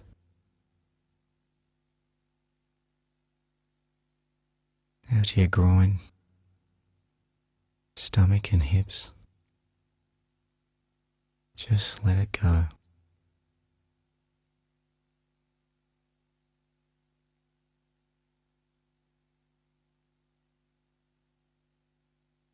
All through your stomach, solar plexus. Just feel yourself letting go.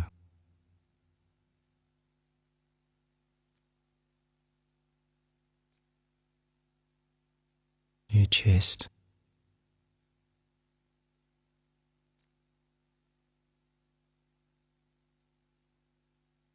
your shoulders. Just let any tension go out of your shoulders. Let them just relax.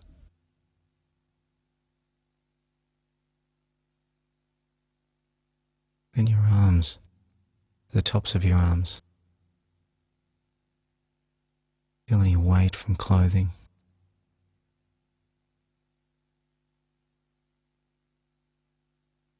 To your forearms.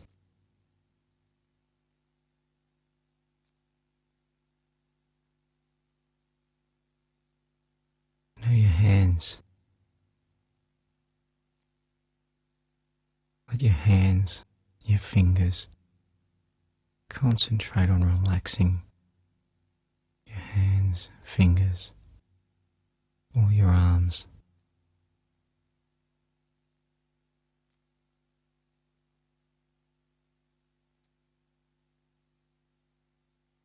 And now to your neck.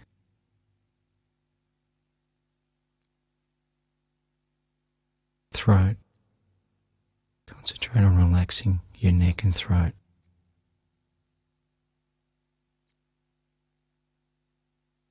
Then to your jaw. Just relax your jaw. Cheeks and face. Then around your eyes and your forehead. Just relax.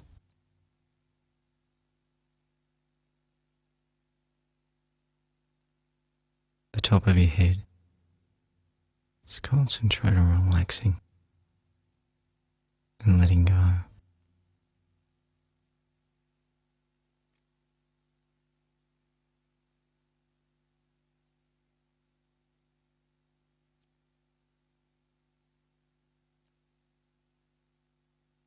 Now I want you to visualize a red smoke. A red smoke in around your hips and your groin, just floating in and out of your hips and groin and the base of your spine. A deep red.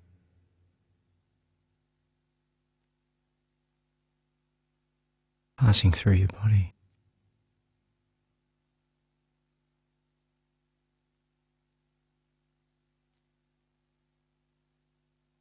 Now visualize orange smoke, bright orange smoke in your stomach,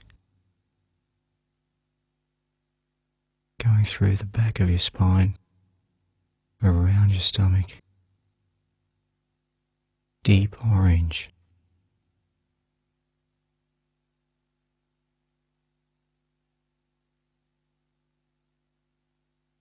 And now visualize a yellow, deep yellow smoke in your solar plexus, going straight through your solar plexus,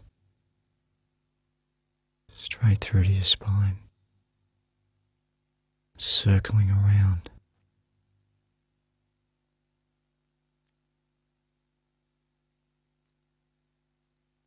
And now visualize your chest as green, or your lungs, your heart, whole chest region with a green smoke, filtering in a deep green.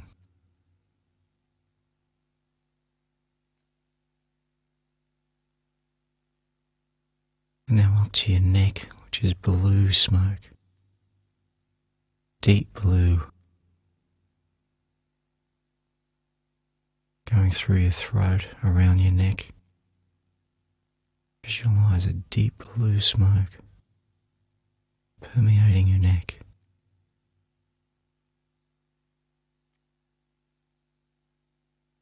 And now up to your face, a purple smoke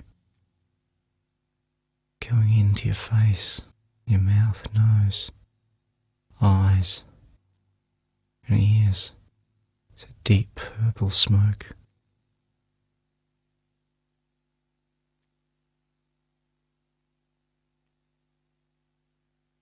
And now the top of your head, brilliant violet light reaching out from the top of your head up, up, up into infinity, connecting you. Just visualize that.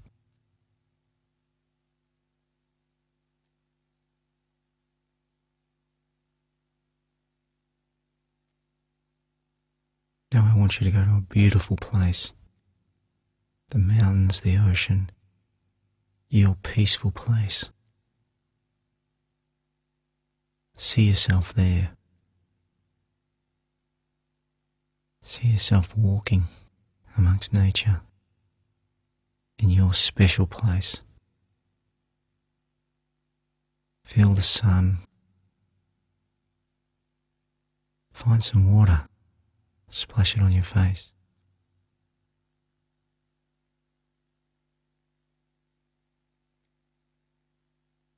Notice any animals. Just soak in the environment.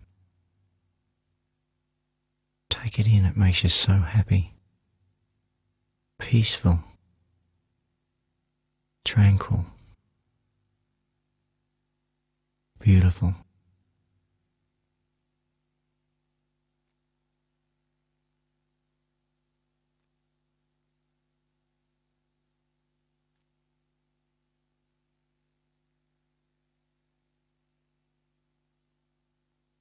Experience it.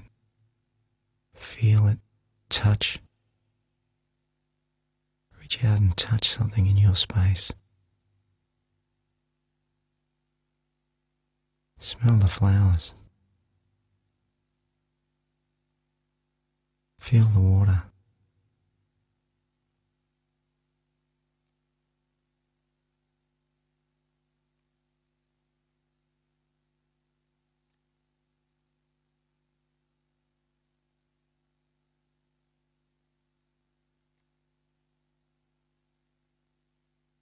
Now notice ahead of you a large formation of a mountain. It's a beautiful mountain.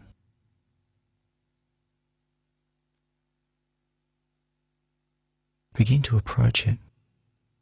Walk up.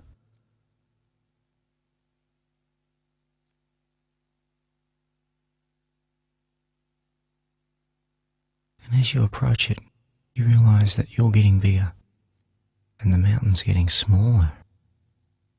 And it's the size of a giant house. Maybe 3-4 stories high. But you've grown. Feel the environment around you. This mountain's a part of you. And you're a part of it.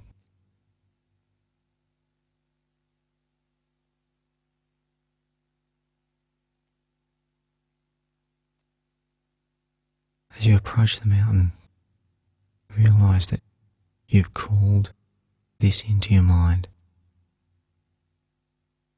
We're going to carve our workshop out of this mountain.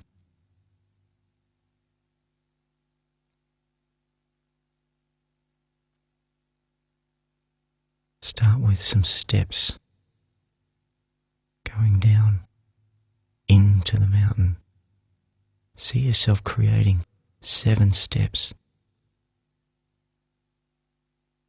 Using your hands, create the first step. Take the dirt, throw it away. And then the second step. And the third step. And the fourth step. And the 5th step down. And the 6th step. And the 7th step. Create a landing at the base. And use your hands to create your door. And push the door open. And push the walls back to create a room. Physically push them back. 10, 20 paces each side.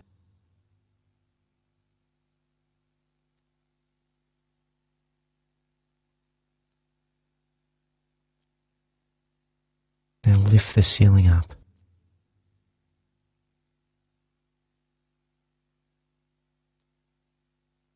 Look up and visualize a light tunnel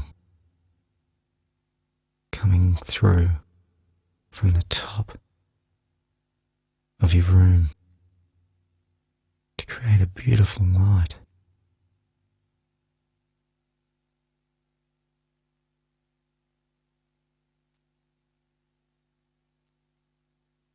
Let's now go and finish our workshop. Starting at the stairs, put the best granite possibly can. Marble, timber, whatever you like. Finish the stairs.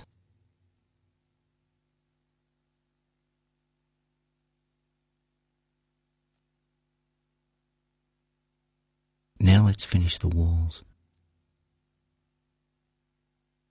Beautiful material.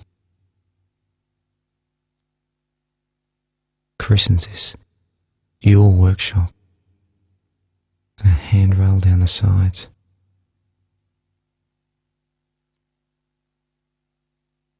And then on your door, make it a beautiful timber door with your full name and your date of birth. And scroll that on the door.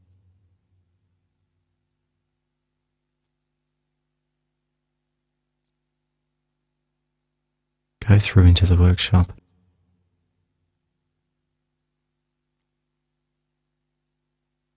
And on the floor, begin to put the materials that you would love on the floor. Might be granite, marble, carpet, timber. Then the walls, the ceiling, put some lighting in. Begin to build your workshop.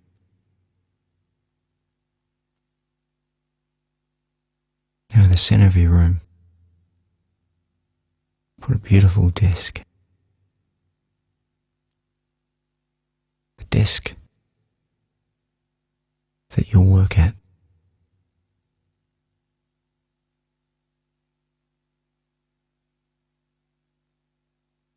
And a chair. Create a chair for yourself to suit your desk.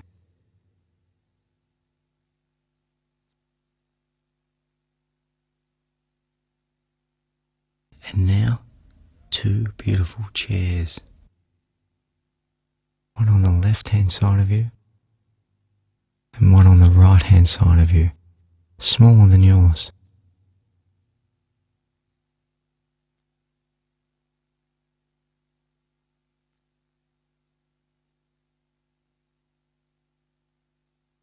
Now in front of your desk on the wall, you're going to build a screen. But this is a three-dimensional screen. Go to the wall, build the screen,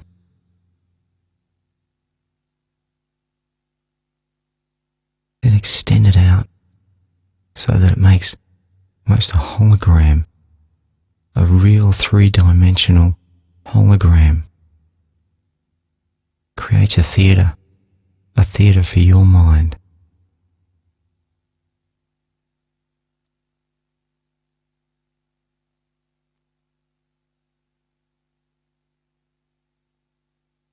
And then above the theatre,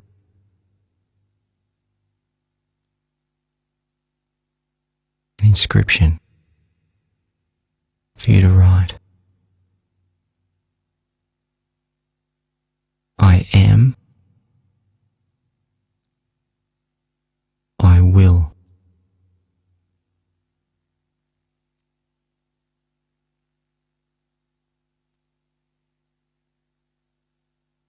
Now go back and look at your hologram, theatre hologram, from your desk. See it. See anything else that it needs lighting?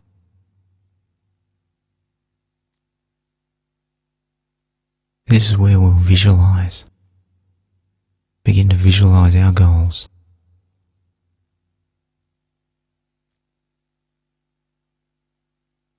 Now, in the right-hand corner from your desk,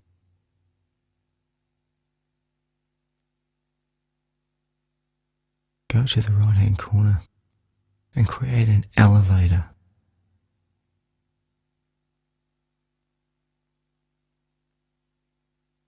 From this elevator, you're going to bring to you 2 assistants. Send the elevator to get your male assistant.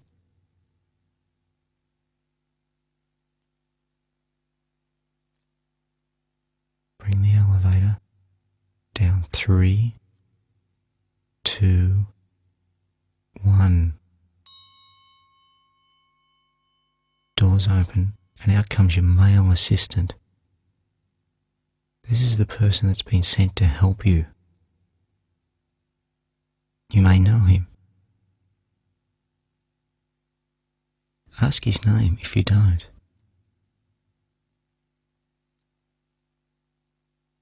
Let him take you aside on the right-hand side of you.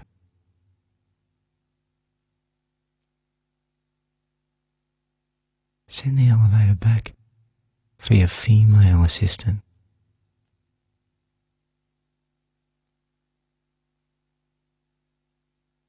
Now call for her. 3, 2, 1.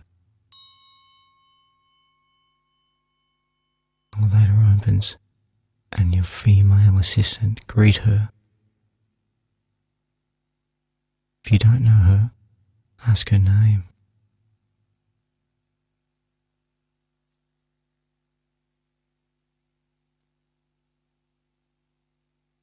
And now, take your seat at your desk with the male assistant on the right-hand side of you and your female assistant on the left-hand side. Join hands with each of them.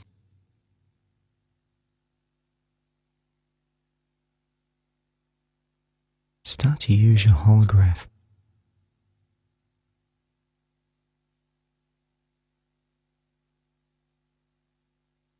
to see yourself as happy, as healthy,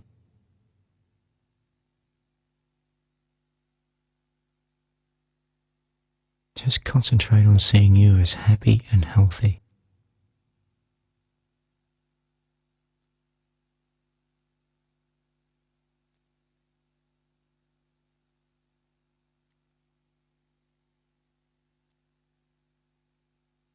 See you going about your normal routine, day by day, in happiness, at peace, and healthy,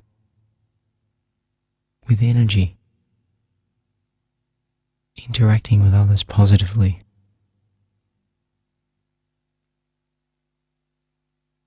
See this new you glowing,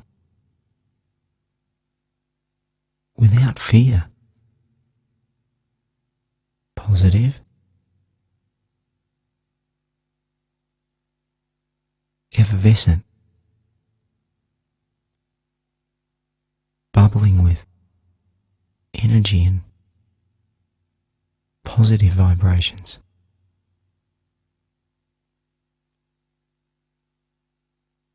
Smiling.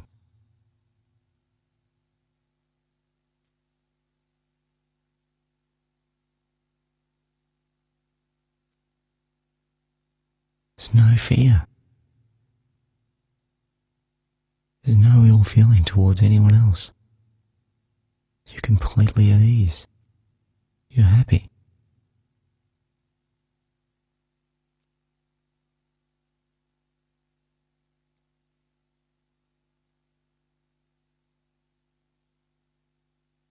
Finish this visualization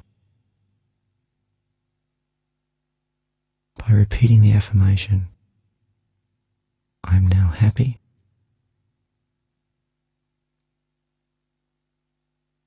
I'm fully at peace.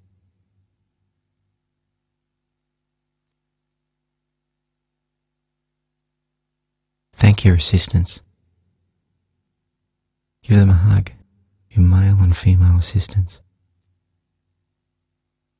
And now prepare to leave your workshop. Out through your door. Close the door. Look at your name, your date of birth. Smile. This is your soul connection. Up the steps. 1, 2, 3, 4, 5, 6, 7. To your beautiful place. Spend some time in your beautiful place with this new feeling of confidence, happiness.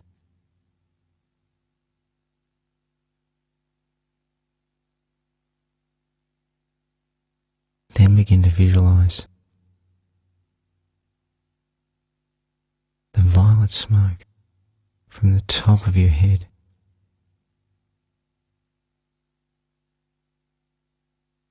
reaching up into infinity.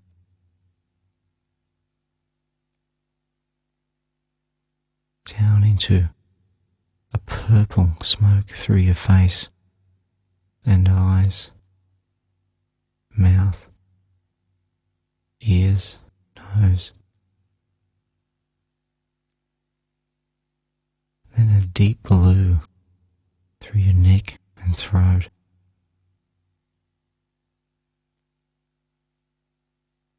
Down into your chest, which is a green, your heart, your lungs, circling around your chest, in and through, green,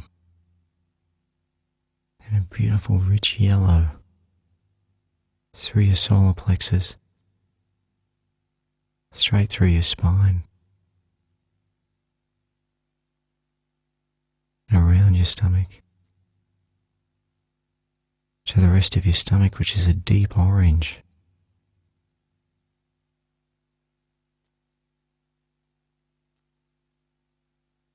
Around your stomach, through your spine, deep orange, followed by a red, deep red, around your hips, tops of your thighs, groin, the base of your spine, a deep red smoke.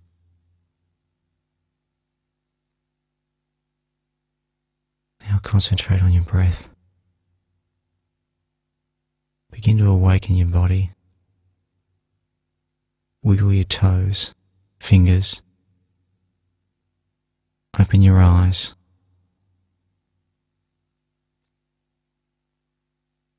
And smile.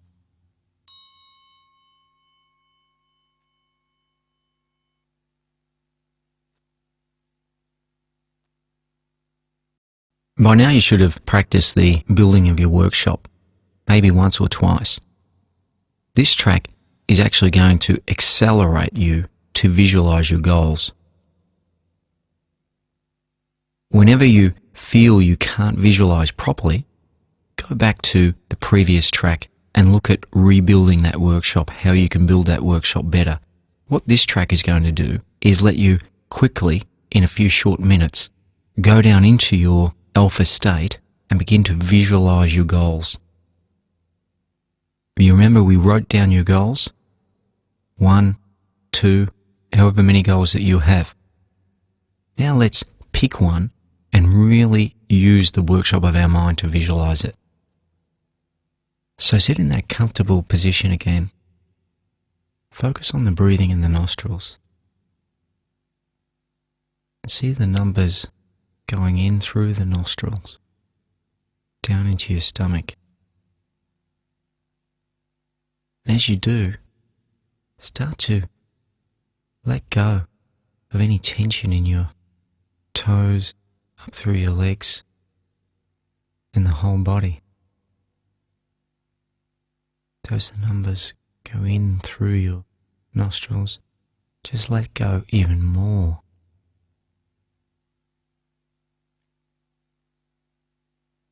Completely relax your whole body. Focus your mind. Just seeing those numbers come in through your nostrils, down into your stomach.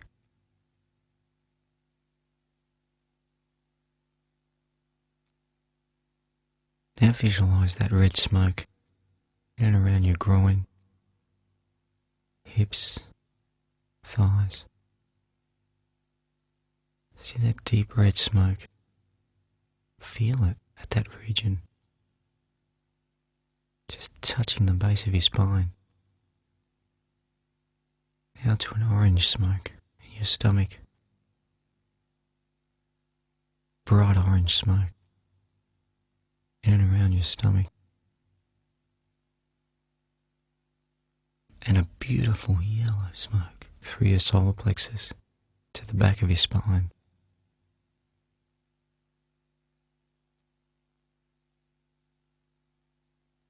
Out to that green smoke in your chest.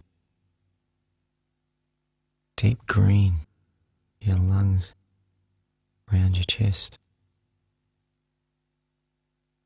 Through into your heart. Then to your neck, which is blue. Visualize your neck permeated by completely blue smoke. In, around your throat. To your face, which is purple. Eyes, nose, mouth, ears. Purple smoke. Then the violet. That violet smoke or light reaching out from the top of your head.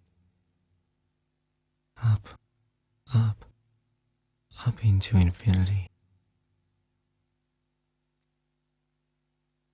Now see yourself in that beautiful place that you've chosen. Walk through. Feel the peace and serenity. This is your space. Your place.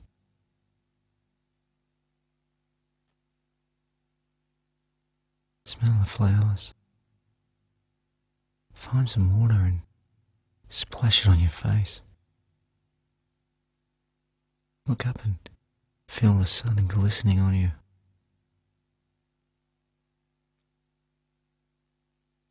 Peace and tranquility. The happiness.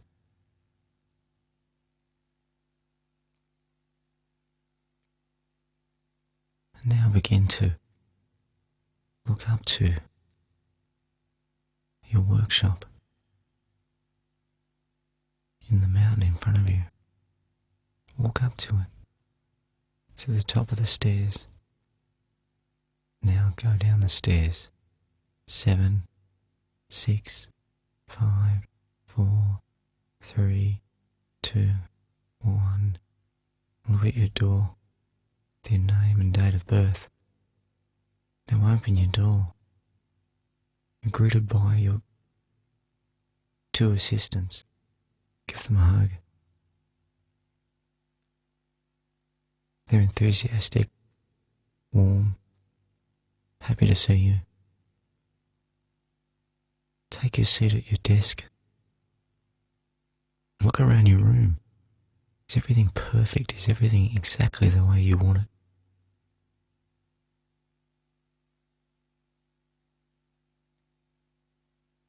Take a second to fix anything that you need to.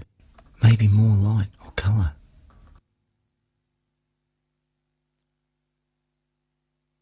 Then sit down, with your male assistant on your right, your female on your left. Hold hands and start to visualise your goal. The goal that you wrote down. See yourself living that goal.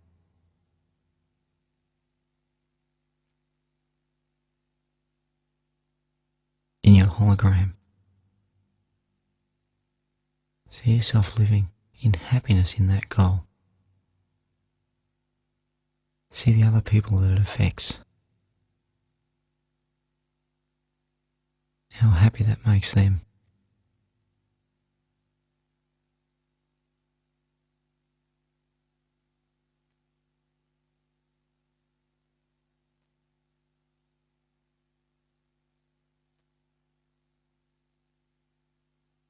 Concentrate on every aspect of your goal,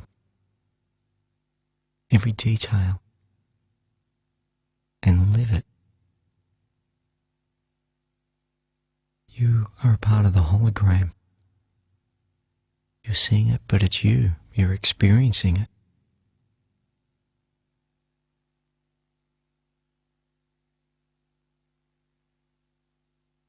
Others are experiencing it with you. Your goal's benefiting others.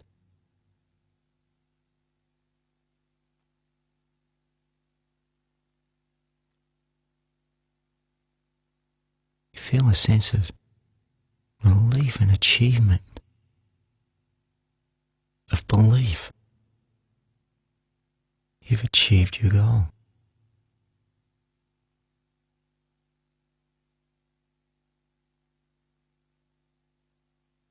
Feel content.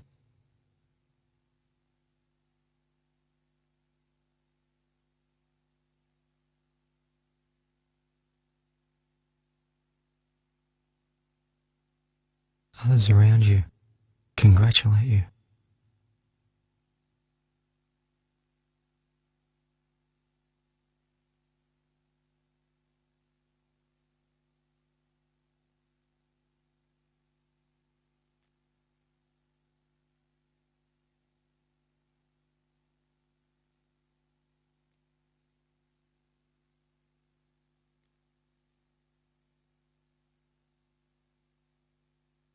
Come back to your desk with your assistants.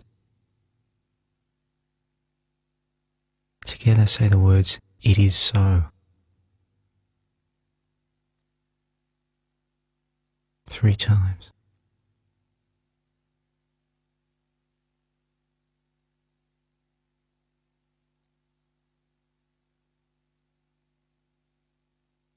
And you know that this will come to pass. And will eventuate.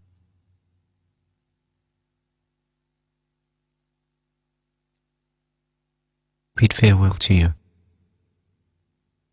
assistants, your male and your female. Give them a hug. This new power has given you this love inside you.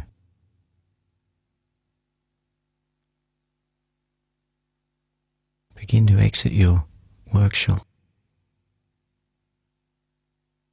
Turn and look at your door. See your name and date of birth. Smile. Because you know you've found your place. Ascend your stairs. 1, 2, 3, 4, 5, 6, 7. Into your beautiful place. Feel the happiness, serenity and peace, warmth within.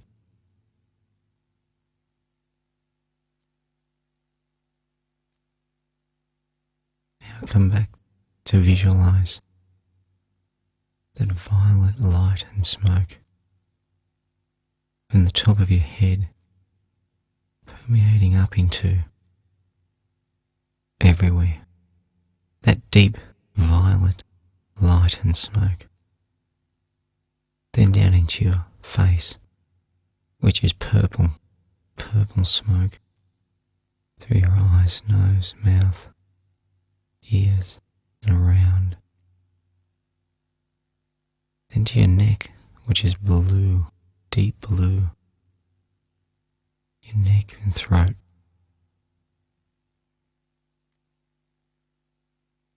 Into your chest, which is green. Deep green, your heart, lungs, completely around your chest, in, through your chest, out your back, to your solar plexus, to the yellow, through the back of your spine, now down into your stomach, which is bright orange, around your stomach, through your back,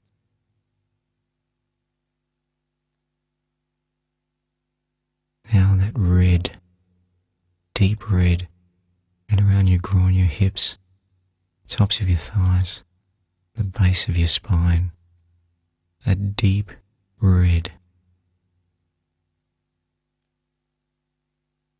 Now become conscious of your body. Wiggle your fingers, your toes, open your eyes, and smile.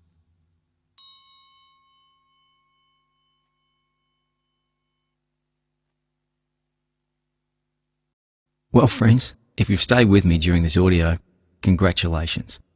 Visualization, though, is something that we need to practice, and focus is something that we need to maintain in our lives. Remember, setting goals, resetting goals. I work on visualization, focus, and my inner self every day. It's so important. And if you're having trouble with it in the early stages, keep at it. Like any achievement, you have to work at it. And why not drop me a line? Let me know how you're getting on. I'd love to hear from a kindred spirit on the same path. What is success? Anne Frank once said that life is either one big adventure or nothing. Hi friends, I'm John Fitzgerald. In this audio presentation, we're going to be talking about success, and we'll be doing something about it. Success is a choice you make in life. I think of it as a path on your life journey. You either choose to walk down that path or you choose not to. But the path's there. Success isn't the destination, it's the journey. And the minute you decide you want to become successful, the minute you make a commitment to your own success, the journey begins for you. The path you choose will be a path you haven't been down before, because success, by definition, means pushing your boundaries. It's a continual process of self-discovery. It's why we climb mountains, why we strive to achieve to do better, why we compete, why we support the underdog. It's the essence of our spirit and our potential. When you choose success, it's like rebirthing. You open yourself to all opportunity. I'll also be sharing with you some of the secrets of my own success and that of others. I'll empower you with the energy and knowledge to identify opportunities and begin to act on them with conviction. I'm also going to explain what I call the success triangle, and I'm going to give you some clear, affirmative steps to unlock that triangle for your own success. So what's a good definition for success? Some people describe other people as successful because of the wealth they've accumulated, the toys that they've managed to collect for themselves. Sure, that can represent a reward for their achievements, but it's actually achieving that defines these people and defines their success. So what is a good definition of success? The one I like the most is the one that holistically encapsulates the very essence of us. That is, what I'm doing. The success path that I choose to walk down must do 4 things. It must be an outlet for my creative energy. It must challenge my mental capacity. It's got to be rewarding to me and of benefit to others. Just think about that. Creative, challenging, rewarding, giving. If it does all that, success will not only feel good, it will feel easy. If a man has talent and cannot use it, he has failed. If he has a talent and uses half of it, he has partially failed. If he has a talent and learns somehow to use the whole of it, he has gloriously succeeded and won a satisfaction and a triumph few men ever know. Thomas Wolfe, writer. What are successful people like? What do they do? I've seen a few in action, and I can tell you a lot. The key characteristic, though, or skill of successful people isn't knowledge so much as intuition. Successful people believe in themselves. They can communicate their vision. They also embrace problems as opportunities and learn to capitalize on setbacks. Like the old saying, if life serves you up a lemon, make lemonade. Look at a profile of any of the successful people in the world. Bill Gates or Michael Dell, the rising business stars, or perhaps even Nelson Mandela or Maggie Thatcher, or Australia's own Kerry Packer, Jerry Harvey.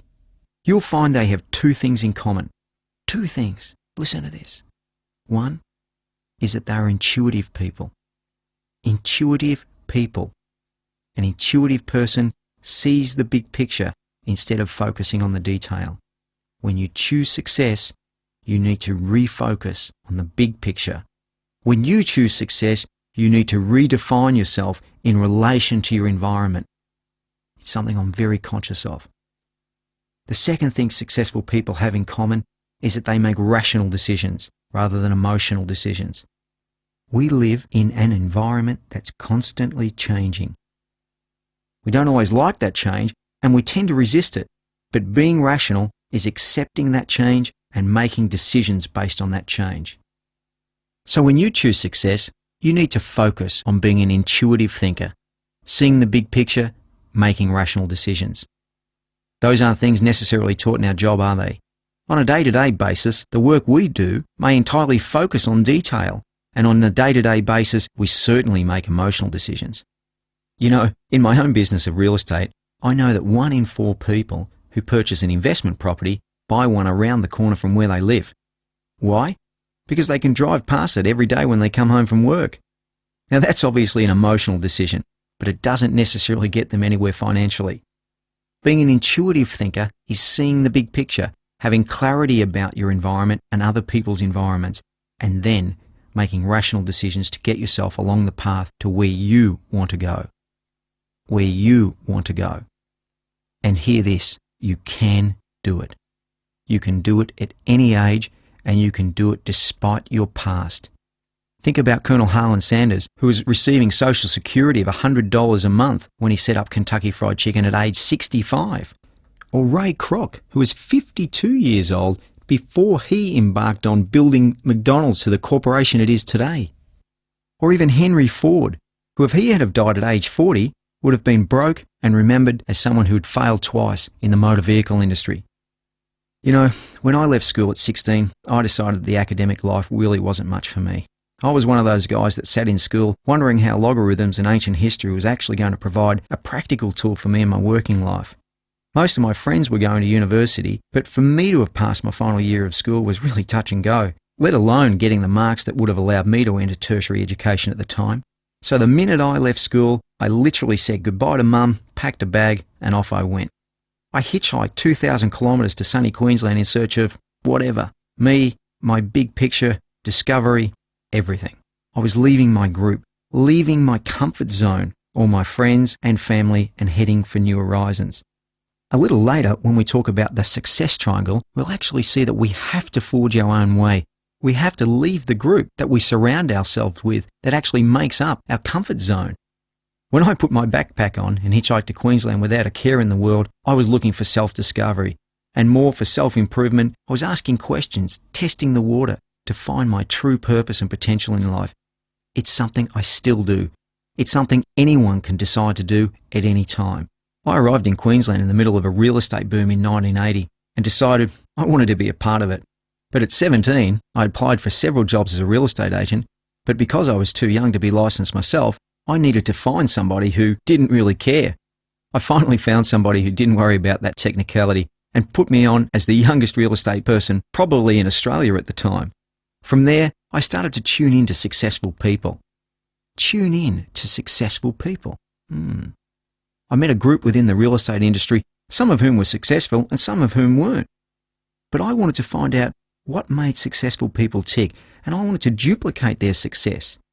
And that in itself started the path for me, associating with successful people so that I could learn from their successes, learn from their experiences, pick up that positive energy. Positive energy?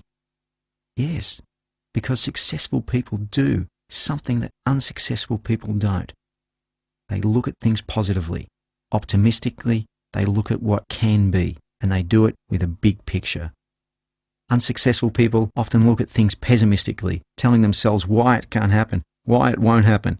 Are those the people we want to surround ourselves with?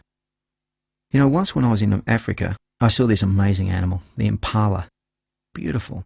It can jump 10 to 12 feet high for up to 25 to 30 feet. 12 feet high. But they keep the impala in a zoo environment behind a fence that's only 3.5 to 4 feet high. How come?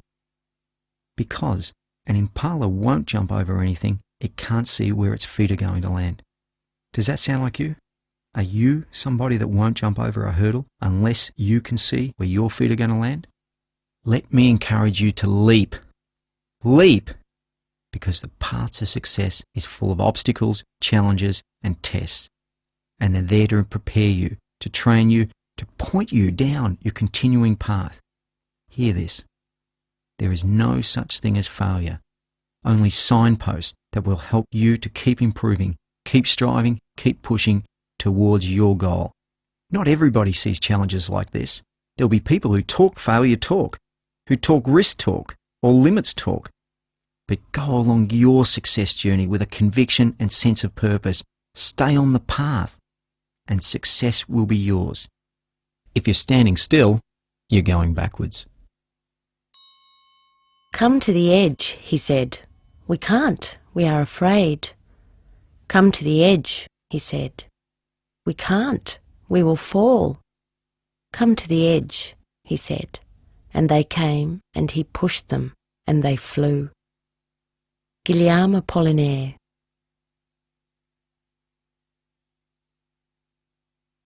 The triangle is the symbol for perfection. It has 3 points, linked and balanced. Think about the number 3. For thousands of years, it's had a special significance to people of many different cultures, and I use it as a symbol and reminder of the key dimensions of human life and the success journey. For example, the triangle can represent the physical, mental, and spiritual elements of our being. It can also represent 3 forces or influences that we tend to harness on our success journey. Group forces, individual forces, and spiritual forces. Group forces like family and cultural influences. Individual forces like the influence of mentors in our lives. And spiritual forces like intuition. Let's take each of these in turn. First, the group force. This is the one that manifests itself earliest in our lives. We're born into a family unit, and as we develop, more tribal, peer group and cultural influences begin to mould our experiences. What religion we are, what school we go to, maybe even what footy team we barrack for. These experiences create a powerful dynamic that gives us a sense of identity and tends to separate us from other groups. Groups can offer us protection and identity, at least in a positive environment. But even at their best, they can also encumber us in our own journey, in our discovery of our true selves. Because as we try to project ourselves and make our own stamp on the world, it's often the group that holds us back, often under the guise of protection. I forever see parents trying to guide the course of their children's lives into areas of stability and security when the child wants to try something else, anything else. There are many examples of authors, musicians, sports people who have been advised to try traditional vocations as a fallback for their assumed failure in the area of their dreams. Creative flair can threaten the group. Gail Sheehy, the writer, said that creativity can be described as letting go of certainties. The second force is individual. This is where you leave the group dynamic. It was so important for me in my early years to leave my family, peers and friends and commit myself to an environment where I had no known comfort zone.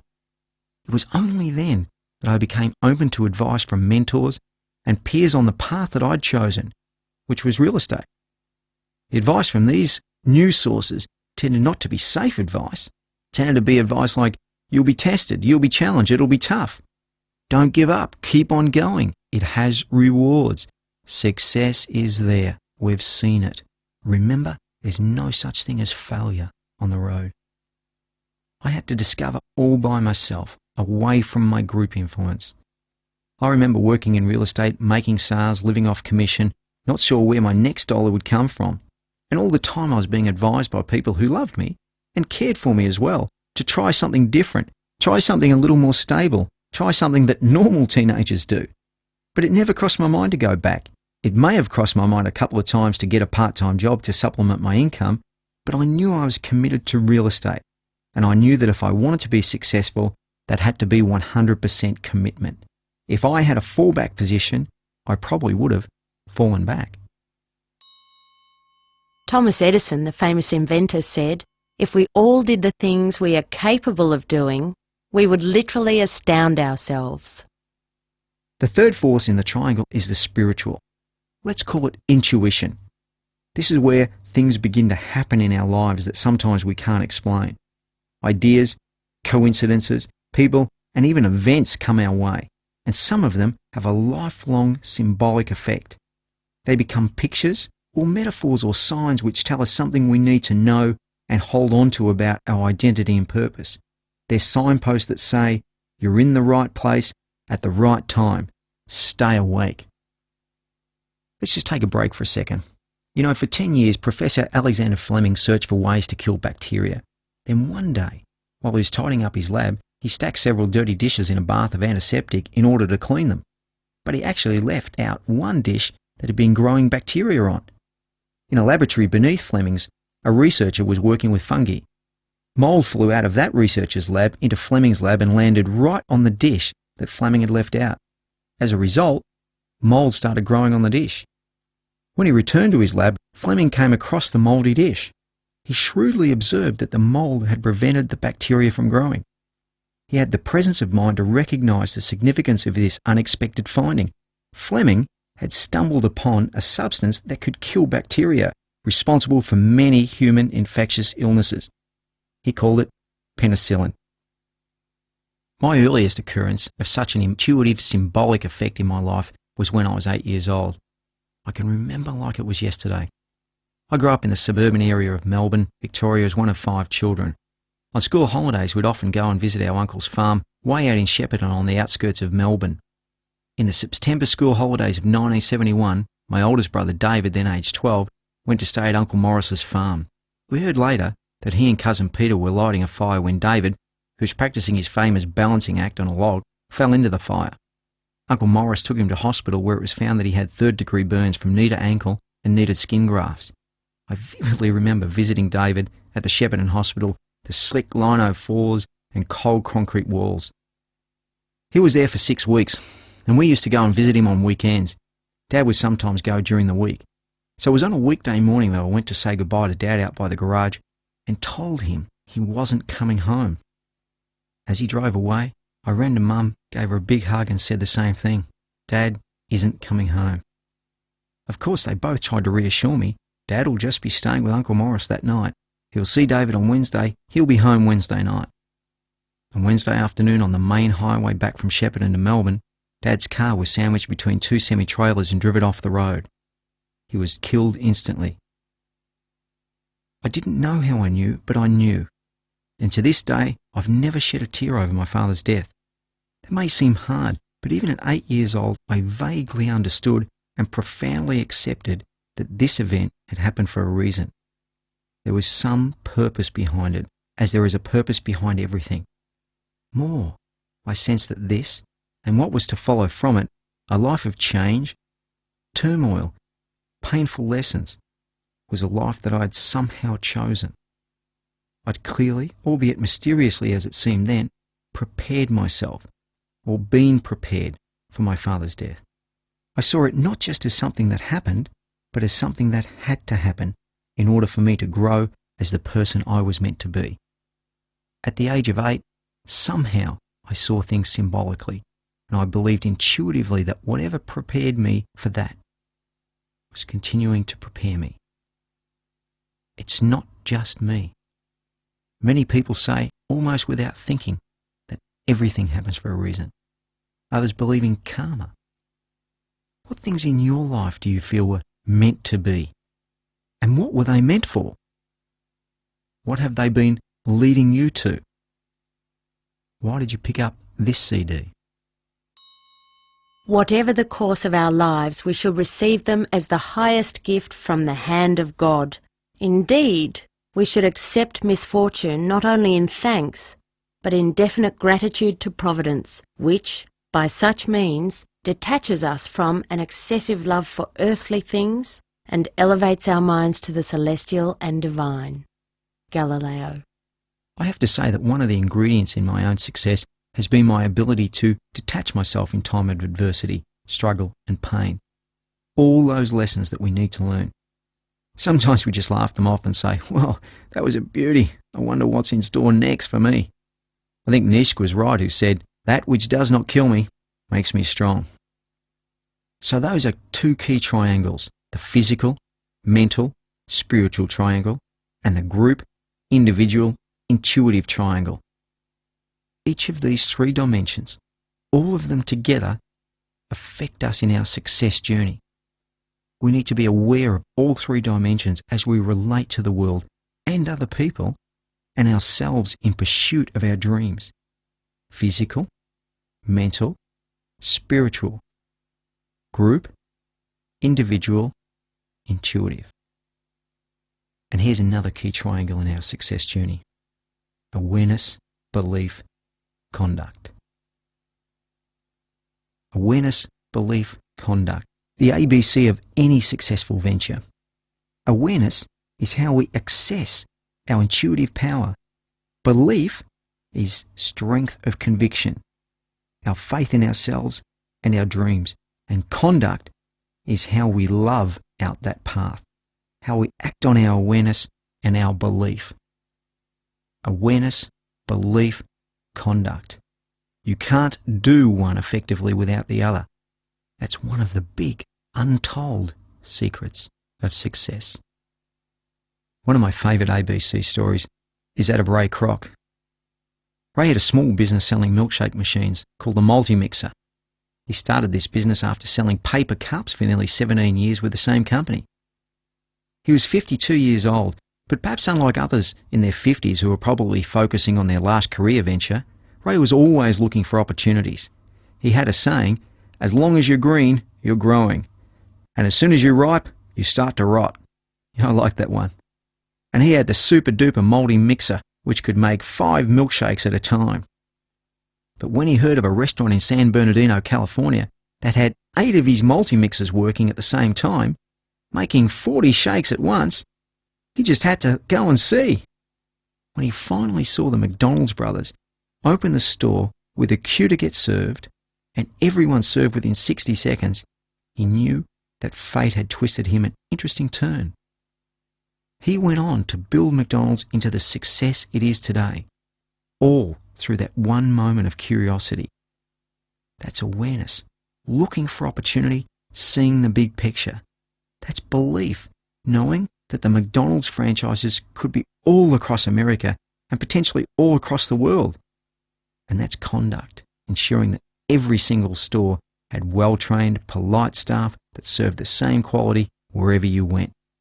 That was Ray Kroc's ABC, and a man in his 50s had reinvented himself to become one of the richest men in America in the next 2 decades. I remember starting as a 17-year-old selling real estate and realising that the big sales were in unit sites, as developers had an appetite to buy and build units. I had a good work ethic, and I was never afraid to knock on doors, so I used to go to council and search owners, then go and visit those owners. I became quite good at finding unit sites for developers and was able to work out from the size of the land and its zoning how many units the developer would be able to get on the site. This gave me an edge over some of the other real estate agents who were leaving the work up to the developer. At least I was able to answer some of their questions. So vendors started to ring me, an 18-year-old, when they wanted to list their unit sites for sale because I'd sold a number of these sites already. Still, that wasn't good enough for me. After meeting a number of these developers, I thought, hey, why don't I give this a go myself? So I started to list the sites, put ads in the paper for investors to come in and buy the sites with me. I'd organise the construction and sale of the units, and I'd take a fee, 20% of the profits. Within a year, I'd started 4 syndicates with over $5 million of construction underway. Now, you'd have to admit, that's not something you'd advise an 18-year-old to try. But I had awareness and belief. I wasn't scared to fail when it came to the conduct that just flowed from there. How bizarre does that sound? An 18-year-old promoting the development and construction of units for investors. I sometimes think what those investors must have thought when they came in and saw me for the first time. I presented them with feasibilities, letters from construction companies, and even letters from interested buyers. It was pretty compelling. I had done my homework, And I'm sure something inside of them said, this guy's going to be successful. We want to be a part of it. Physical, mental, spiritual. Group, individual, intuitive. Awareness, belief, conduct. Life begets life. Energy creates energy. It is by spending oneself that one becomes rich. Sarah Bernhardt, actress. And here's another triangle that reflects the macro environment of business and the dynamics needed to run a business successfully. Parallel to awareness, belief and conduct, business needs 3 key ingredients: creative ideas, capital, and conductors or managers. I call this the 3 C's, the creative, capitalist, conductor. It takes all these 3 types, all 3 dynamics to make a business successful. As a business person, you may not have those 3 dynamics within yourself. Most people have an innate leaning towards 1 or perhaps 2 aspects. So it's very important, firstly, that we identify where our talents are. And secondly, that we connect with people who have the talents we lack at a given point in our lives. I remember speaking to a friend of mine who's a top recruitment consultant, carries out psychological tests for some of the largest companies around the world. She told me that one of the biggest mistakes that corporations make is asking people to do things which are outside the scope of their natural talents. Interestingly enough, she says, that if you ask someone to do something that's outside of their natural talent and they do strive for perfection, they can possibly improve 200 to 300%. But if you identify their talent and real ability, they can show improvement of 800 to 1,000%. What would that do to your business performance? I suppose it's like asking a tennis player to play golf or vice versa at a professional level. They could probably become quite accomplished at either, but only one will match their physique, their ball skills, their physical and mental preparation they've spent countless hours on. For you to put together your success in business or any other career path, you need to identify your own strengths, whether as a creative, a capitalist, or a conductor. Then you need to begin to surround yourself with people that complement your strengths and complete the triangle. Let's look at the 3 types in more detail. Creative people often think out of left field. They're unconventional, perhaps often eccentric. They study problem after problem, trying to find solutions and continually churn out new ideas. Thomas Edison was one of the greatest creatives of the 20th century and was known as someone who would often work for days and days without looking at his watch or realising how long he'd worked. One day, he'd actually called a press conference to discuss his progress in making the light bulb. When asked by a reporter how he felt after failing 1,000 times, he commented that he hadn't failed. He'd simply worked out 1,000 ways not to do it. Of course, he subsequently found the way to do it. Thomas Edison had over 1,000 patents pending when he died.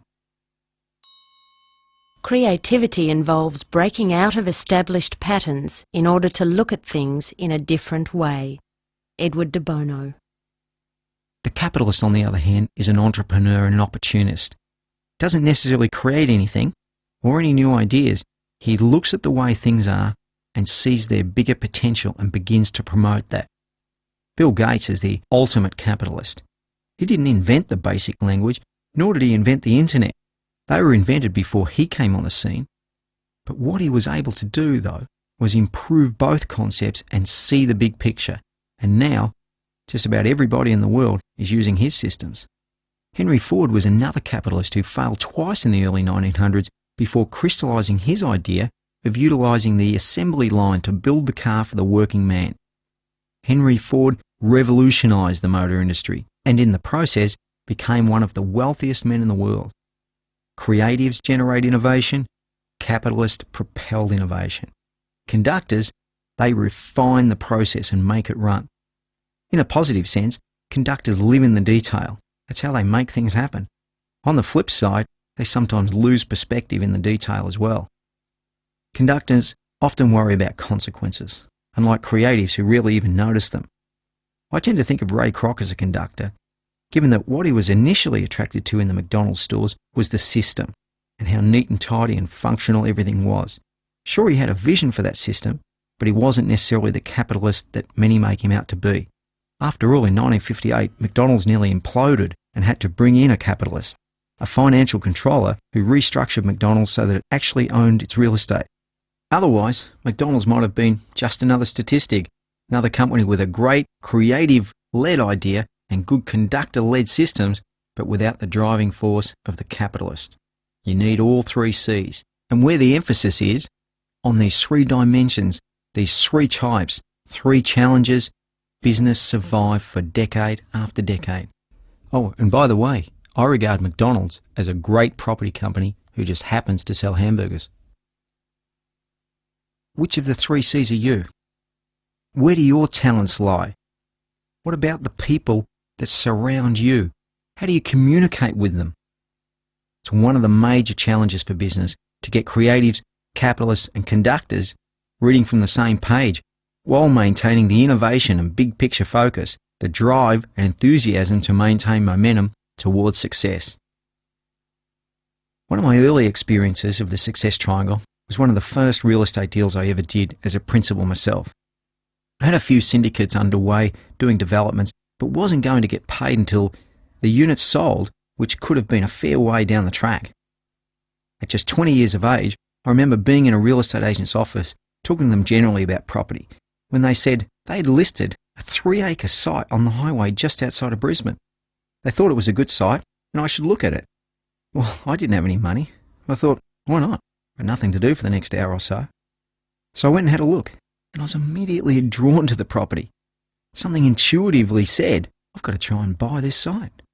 I didn't have much going for me, except a company that I set up for $2. I called it JLF Corporation. That was my big company, so to speak. The corporation consisted of one. The lady who owned the site wanted $270,000. She lived in the old house on the site for the last 30 years. I said, fine. I'll give her the full price that she was asking, provided that she gives me 6 months to have the property rezoned and a further 3 months after that to settle. She agreed, but then she wanted a $10,000 deposit. It was a bit of a stumbling block because I only had $1,000 in the bank. So I renegotiated. She finally accepted the $1,000 now and another $9,000 when the property was rezoned to commercial. So I had 6 months. I signed up to buy the property, immediately went about trying to rezone and selling it. Lo and behold, prior to when I had to settle the purchase of the property, I'd been able to rezone it, subdivide off one of the 3 acres and sell it to McDonald's for $235,000, nearly the whole purchase price. I subsequently sold the balance for over $400,000, and if you've been doing the maths, you gather I made a tidy profit. I'll tell you something else that was funny. When it came to paying the balance of the $10,000 deposit, I still didn't have it, and I actually had to borrow it from the real estate agent. Can you hear it? Awareness, belief, conduct.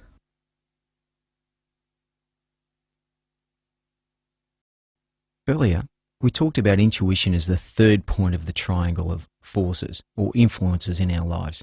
Remember the group, the individual, and the intuition.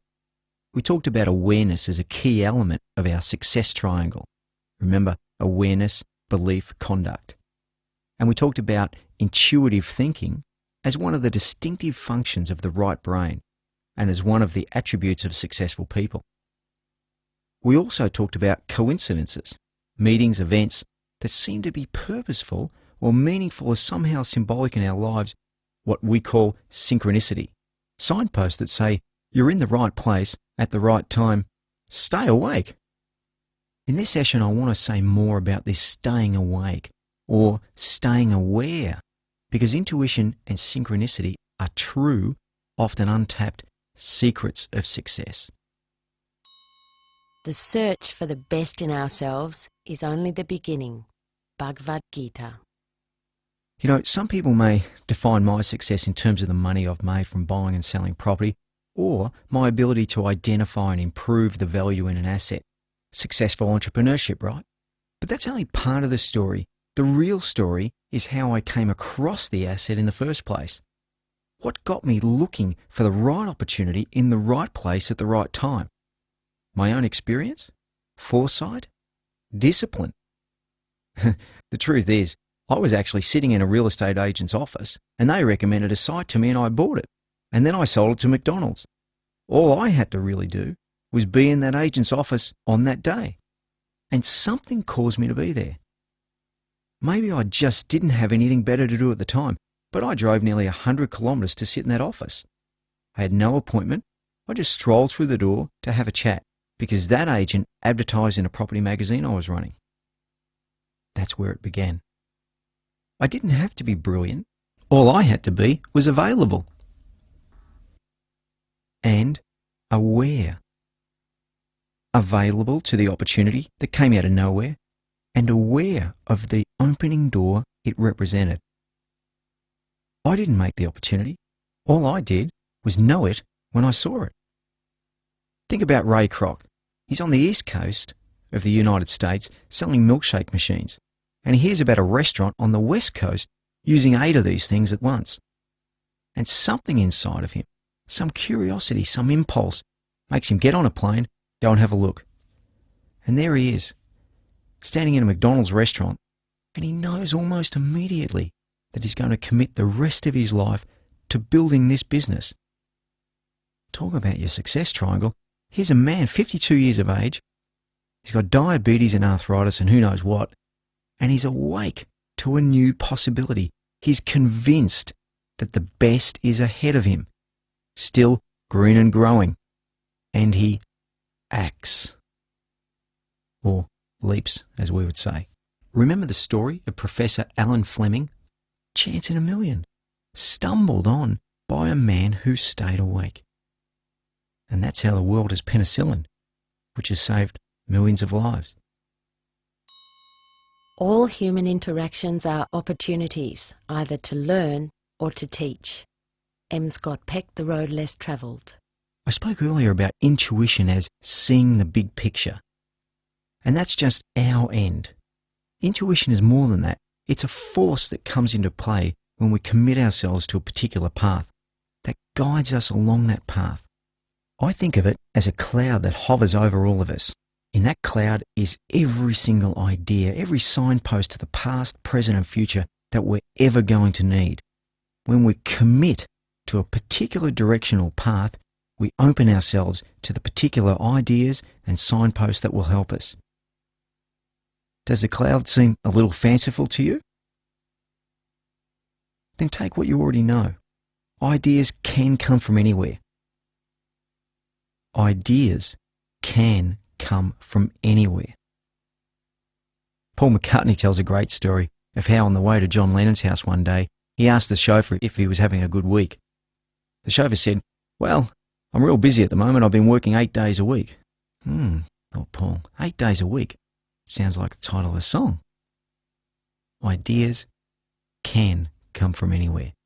You don't even have to be looking, but you need to keep your eyes open. James Russell Lowell said, "Creativity is not the finding of a thing, but the making of something out of it after it is found." I dedicate a part of my time every day to tapping into my intuition. I do it in several ways. For example, sleep is very important. Most of my ideas for a speech, a book, or a business decision will come in my sleep. If I'm asked to speak in public, I often won't write anything down. Instead, some nights before the talk I'm about to give, some time during my twilight zone in the early morning, I just see myself on stage. I hear myself giving the speech, verbatim without missing a beat, and the whole thing seems to flow perfectly and fluently. It's only when I wake up and start to commit the speech to writing that I use the logical, analytical part of my brain, and that's when I lose some of the fluency, some of the flow. So I've taught myself to maintain my relaxed, intuitive state as I begin to make my notes. After my morning exercise, I sit quietly for 30 to 45 minutes and again visualize my speech, drawing on the inspirations of the night before. I still never write out my speeches. Often I'll note a few key points, but then I let things just flow based on the energy of the audience. But I know that the things that need to be said will be said. If only I allow myself to trust with my waking mind what my intuition dreamed. Creativity comes from trust. Trust your instincts and never hope more than you work. Rita Mae Brown. J.K. Rowling, who wrote the brilliant Harry Potter novels, has told how the original inspiration for the series came to her on a train in a sudden flash of recognition. Of course, that was only the beginning of a long, hard road, but Harry Potter and the Philosopher's Stone became a worldwide, record-breaking bestseller. Stephen King too credits intuition for all of his novels and actually starts each book without knowing how the plot will unfold. Intuition. Let's think of it as another triangle with three key elements. 1, there's an awareness dimension to intuition. Learning to open your eyes to catch opportunities in your peripheral vision, to soak up ideas as they come in your sleep, your daydreams, meditation, wherever. The key is staying awake. Aware. 2, there is a conduct dimension to intuition, daring to act on those messages, ideas and hunches. The key is commitment, because with each step we take down a given path, the more signposts we encounter. And 3, there's a belief dimension to intuition, learning to trust in synchronicity. There are no coincidences. Or if you like, there are no meaningless coincidences. I believe that every event and every person who comes into our lives, good, bad or indifferent, we have somehow attracted or chosen or been sent to help us on our path. Whatever you can do or dream you can, begin it now. Boldness has genius, power and magic in it. Goeth. I was 25 years old. I used to practice meditation in the morning. I'd just sit for 45 minutes, concentrating on my breathing, sometimes listening in silence, sometimes visualizing. One day, for some reason, it came into my mind that I needed to drive to Coffs Harbour. Coffs Harbour was about 6 hours' drive from where I lived, and I'd never actually been there before. But a strong intuitive message came that I needed to drive to Coffs Harbour to identify a real estate opportunity. I went to the office that morning, and when a planned meeting was suddenly cancelled that day, I thought, well, what the hey? I might as well drive down there, stay overnight, come back tomorrow. I made the 6-hour drive. I arrived in Coffs, drove around the town centre and along the beachfront. I stopped outside an old real estate office in Park Beach, a suburb of Coffs Harbour. I got out of the car, walked in the door and found an older real estate agent and his son. I said, I'm here looking for development opportunities. And they looked at me and said, well, there's not much development opportunity down here. I said, well, have you got anything for sale? They looked at me, no, nothing. Nothing that was interesting to a developer, not much demand for units, the market's slow. So I began to walk out the door. Father walked behind me. Oh, he said, pointed to an 8-story building about 50 metres away. That building over there could be for sale soon. I turned and said, what? The whole building? He said, yeah, it's separately titled and owned by one trust. We manage it. They might be selling it. I had a tingling going up the back of my neck. The following morning, the agent had permission to show me around. The building was a pigsty. The local brothel was actually trading out of the top floor, which made the inspection a little bit more eventful than a normal inspection of a property. There was a bikie gang who inhabited the pub over the road. But I saw opportunity. I bought the building for $2 million, spent $300,000 on fixing it up, and 6 weeks later, I'd sold every single unit and made over $1 million in net profit. That was pure intuition. I stayed awake to inner promptings. I believed in synchronicity, and I trusted enough to act. Intuition took me to Coffs Harbour, and the one agent who could quite literally opened the door. Awareness, belief, conduct. Go with the flow. Whatever you can do or dream you can, begin it now. Boldness has genius, power and magic in it. Goeth. Let me tell you another story. Humberto Uriola is a great friend of mine. Came to Australia from Chile in the 1970s with a university education in landscape design, but he couldn't get commissions because of his poor English. And he took a job moulding plastics in a plastic dye factory to pay the bills. In the tough real estate market of the 70s, Humberto approached the biggest developer, Mirvac, and offered to redesign the landscaping in their units to make them more attractive to buyers. Mervac gave him a start, and since then he's designed hundreds of projects all around the world. You see, one path always leads to another. But then, one day, Humberto was asked to design a roof garden for a certain building in Double Bay. The very afternoon the garden was completed, there was a major downpour of rain. Humberto was called to the site in a state of emergency. Basically, his beautiful new garden was pouring all down the sides of his building. It was a disaster. And when Humberto went to bed that night, his vision was in tatters and his career on a knife edge. At 3 o'clock in the morning, he woke up in a hot sweat, sat bolt upright in bed, had a vision. It was a plastic square which could redirect the flow of water. If he could put it at the base of his garden, he knew it would provide drainage and water retention he needed to make the thing work. Humberto's patented plastic mould is now used in some of the biggest landscaping projects in 25 countries around the world. And what about this for a coincidence? Humberto's hard times of working in a plastic factory wasn't wasted, was it? His horrible disaster was not the end. They gave him exactly what he needed to fulfill his most cherished goals. Listen to your intuition. Trust it. Nurture it. Challenge it. I play with my intuition sometimes. Like when I'm waiting for an elevator, I close my eyes and visualize which light's going to go on and stand in front of that elevator. Or when I'm driving through a car park and I need to choose a lane, I quickly ask my intuition to guide me to the right place. Try it. You may be surprised. A warning though, intuition is a power that we can tap into freely for our good and our growth. But if we try to abuse it, or other people through it, we often get the opposite of what we intended. So don't try and use it to win bets. It's not how it works. Awareness, belief, conduct. Stay awake and trust and act.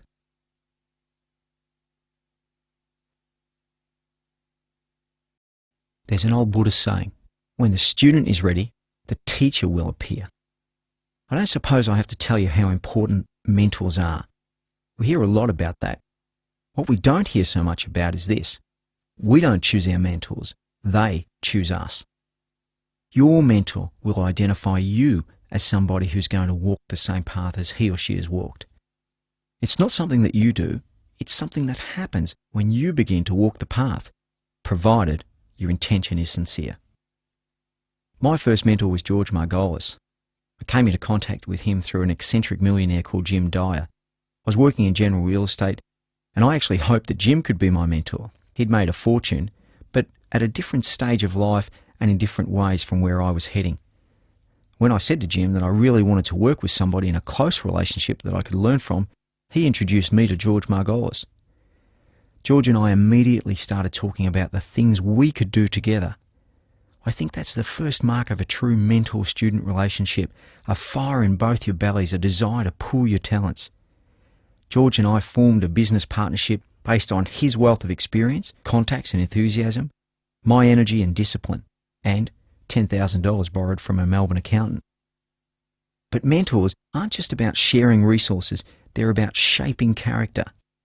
One of the key things George taught me was learn to like your dislikes. Do 2 things every day that you don't like doing and do them at the start of the day. That stuck. You know, the one thing I never liked doing was knocking on doors. And it's something that you have to do as a real estate agent. The secret to selling property isn't finding buyers, it's finding sellers. Once you've got a good listing, the buyers will follow. Often agents get lazy about looking for listings or try and do it by phone, but there's nothing like door knocking. So every morning before I came to work, I trained myself to get out there, stick at it till I had at least 1 new listing. That could mean knocking on 5 doors or 20. And at first, I hated it. Then I didn't mind it. And eventually, I found myself positively looking forward to the next door and a chat. Learn to like your dislikes. It's been a truth for me. George also introduced me to a lot of his contacts, and we'd drive around in the afternoon, have a chat to them and reintroduce ourselves. Sometimes, at the end of the day, it would all seem like a waste of time to me. But George was always there to take in the big picture and say, well, today's been tremendous. You've listed a new property, and there's 2 more people who know we're in business. And sure enough, the phone started ringing. There are no shortcuts to success, but mentors help you refine the process. They can encourage your awareness, support your belief, challenge your conduct, and allow you to move on. Perception, desire. Both are important, but they go nowhere without a third component of creativity: hard work. Frank Kender, writer. As it happens, I met my second mentor through knocking on doors again. I decided that I needed to get some capital behind me, some serious capital, and I devised the bold yet simple plan of literally knocking on the doors of some of the largest public property companies and asking them to loan me $3 million. I was 23 years old, and with my bold plan of going out and buying and selling property, I was prepared to give them half the profit. Funnily enough, a lot of doors didn't open, but one did. The chairman of this one large public company, in a meeting that we had, was trying to keep it short. After a few minutes, he said, "What do you want the money for anyway?" And I said, boldly, "I can buy and sell and make substantial profits." And he said, "Well, send us a proposal." I'd heard that before, but I was thinking, okay, I'll send a proposal. Out of the blue, he said, "We like to date before we get married. We might try one or two little projects before we make a commitment. I've got to go. Can I give you a lift?" We got in his car and made small talk on the way into town, but it was clear suddenly that there was a flicker of a bond between us, and that's where it started. It continued with the $3 million loan and a mutually profitable business relationship over a number of years. And now, 16, 17 years on, he's still a special part of my life. Started by just knocking on one door and asking for a crazy loan. My relationships with my mentors were of mutual benefit, not just financially, but in a genuine friendship of kindred spirits. Nevertheless, my mentors showed their belief in me by backing me financially. And I worked on the belief that neither of us prospered until both of us prospered. Only when the student is ready, the teacher will appear. Mentors. Don't go looking for them. Get yourself on the path and they'll find you. Does it sound like I chose my mentors? It's true. I was out there looking, knocking on doors, but I'd have to say I would have probably taken $3 million from Attila the Hun if he'd offered it to me. And he wouldn't necessarily have been a wise and supportive guide on the path I wanted to pursue. Let me repeat. Mentors identify us as people who are going to walk the same path they have walked. They share our vision, our goals, our core values. That's why they choose us, and that's why we respond to them. And that's why they're healthy people for us to follow. It's not about money. Money's just a means of keeping the score.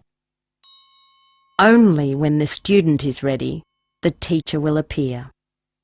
In 1990, I decided I wanted to put something back into the community. In Africa, there's a saying, there are two hungers, the lesser hunger and the greater hunger. The lesser hunger is for things that sustain life, the goods and services, and the money to pay for them, which we all need.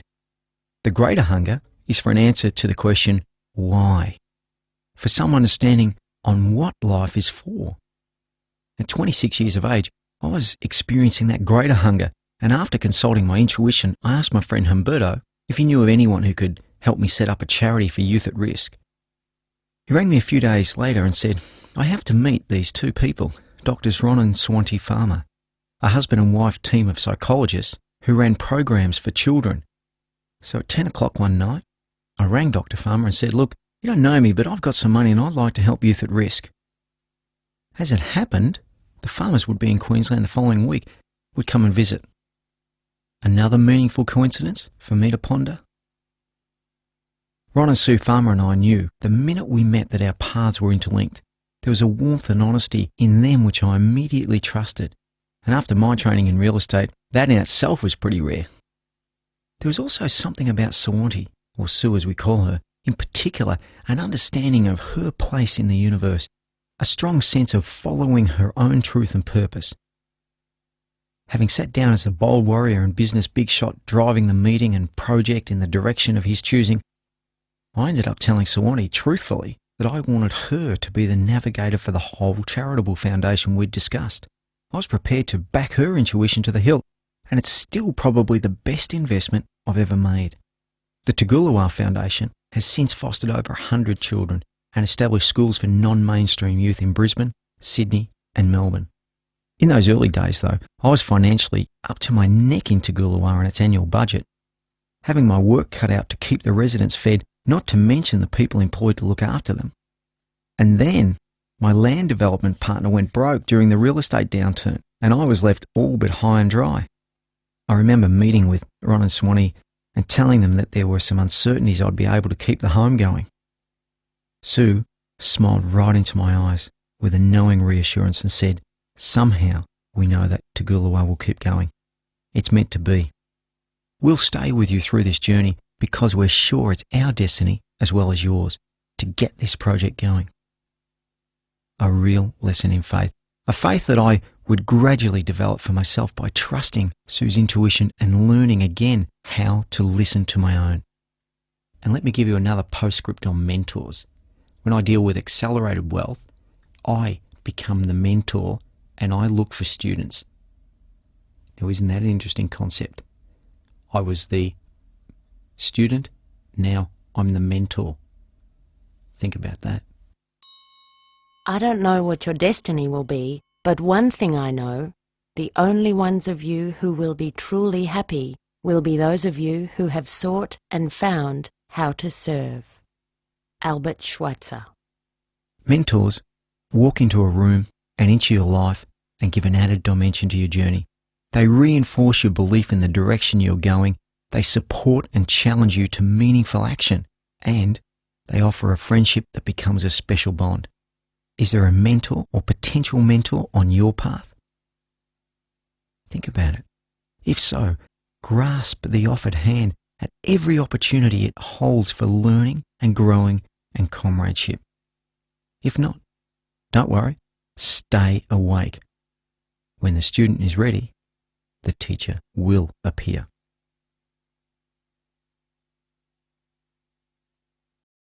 How do you judge people? By their track record or by their potential? What about yourself? Do you give more weight to the past than the possibilities? Do you sometimes feel that all you've learned from your past failures is how to fail? Hear this now. The past doesn't define who you are. The past doesn't define who you are. Thomas Edison made 1,000 attempts to make a working light bulb, and when questioned about it, he said, "Failed? I haven't failed. I've just worked out 1,000 ways not to do it." At age 65, Colonel Harlan Sanders was a fry cook who owned a restaurant, motel, and service station. He'd been offered $200,000 to sell the station and turned it down. 2 years later, he was flat broke because a new state highway bypassed his business and killed it. He was living on Social Security of $100 a month, but he didn't give up. He set out in his old car with his pressure cooker and a can of specially prepared flour. Many nights he had to sleep in his car because he couldn't afford a motel room. 10 years later, at age 75, he sold Kentucky Fried Chicken, the company, for $2 million and a substantial lifetime salary. Your past doesn't define who you are. It's okay to reinvent yourself. We all have to reinvent ourselves. A commitment to success is a commitment to constantly rethinking who we are, leaving our limitations behind us, letting them go, taking hold of new possibilities. If you refuse to suffer or bend, life will kill you. If you suffer, bend or break like a bone, you can heal and develop greater strength at the broken place. Wounds that are still painful lead us to the divine and give us the power to heal and be healers. Bernie Siegel, Prescriptions for Living. Remember, I started as a backpacking hitchhiker, reinvented myself as the knock-on-doors real estate salesman, reinvented myself again as somebody who syndicated projects, and again as somebody who started a property magazine, and again as somebody who speculated on property. I reinvented myself again as the managing director of a corporation, and again when my business partners went broke as a developer. As my own vision changed, I reinvented myself again as an author and a public speaker, continually redefining myself, continually asking, who am I? What are my talents? What do I enjoy doing? What opportunities are there for me? Ask yourself these questions. Are the answers the same now as they were when you last made decisions about your life? Are those decisions still working for you? If not, make a change. You have to reinvent yourself as your needs and circumstances change. You have to, and you can. I once asked Jerry Harvey, the billionaire head of Harvey Norman, if he reinvents himself. His answer was every day. Every day, if he hears of somebody doing a new business successfully, he goes and investigates, looks at what they're doing, how they're doing it, how he can integrate those sorts of things into his business. Every day, he's asking himself, what are the trends? What are the young people looking to buy? What's fashionable? What are consumers going to want? How can I do what I'm doing better, more effectively, efficiently? He asks the questions and acts on the answers. 10 years ago, Harvey Norman didn't sell electricals. Now they're Australia's largest computer retail distributor, turning over more than $1 billion a year in electricals. Listen, the world doesn't stand still. If you're standing still, you're going backwards. Think of the musical career of David Bowie. In my book, one of the great musical artists of the 20th century, he started out as an all-round music hall entertainer before reinventing himself as hippie singer-songwriter with Space Oddity in 1969. 1972, he introduced us to Ziggy Stardust, becoming an international star, and then a succession of phases and styles, each of which sparked a revolution in punk, new wave, new romanticism, electronica. No wonder one of his key albums was titled simply Changes. But probably my all-time favourite reinvention story is that of Graham Orford. He's got a terrific book called Never, Never Give Up, which summarises his character. Graham was a barrister in Melbourne in the 1970s when he stumbled on the path, became an addicted gambler and alcoholic. In freefall, he subsequently misappropriated funds from a client's trust account and was sent to jail. On his release, still drinking and gambling, he maintained his criminal contacts and ended up involved in an armed bank robbery. Graham was sent to jail for a second time, but this time was different. He'd reached rock bottom and small changes started to take place. He joined Alcoholics Anonymous, got sober. He weighed 20 stone, but he started running, at first barely able to do a lap of the tennis courts. Graham Orford ended up running a marathon. Through his stint in jail, Graham met Bob Ansett, who used to give motivational talks to prisoners from time to time. Bob ran Hertz Rent-A-Car and gave Graham a job on his release. And when Bob went broke, a couple of years later, it was Graham Orford who suggested that he go on the speaking circuit. For years, they went from town to town with Bob, promoted by Graham, giving motivational talks. Graham had regained his discipline and physical fitness and his belief in himself. He started to think bigger. What kind of motivational show could he promote next? He started importing American speakers, and as opportunities unfolded, he began to think bigger still.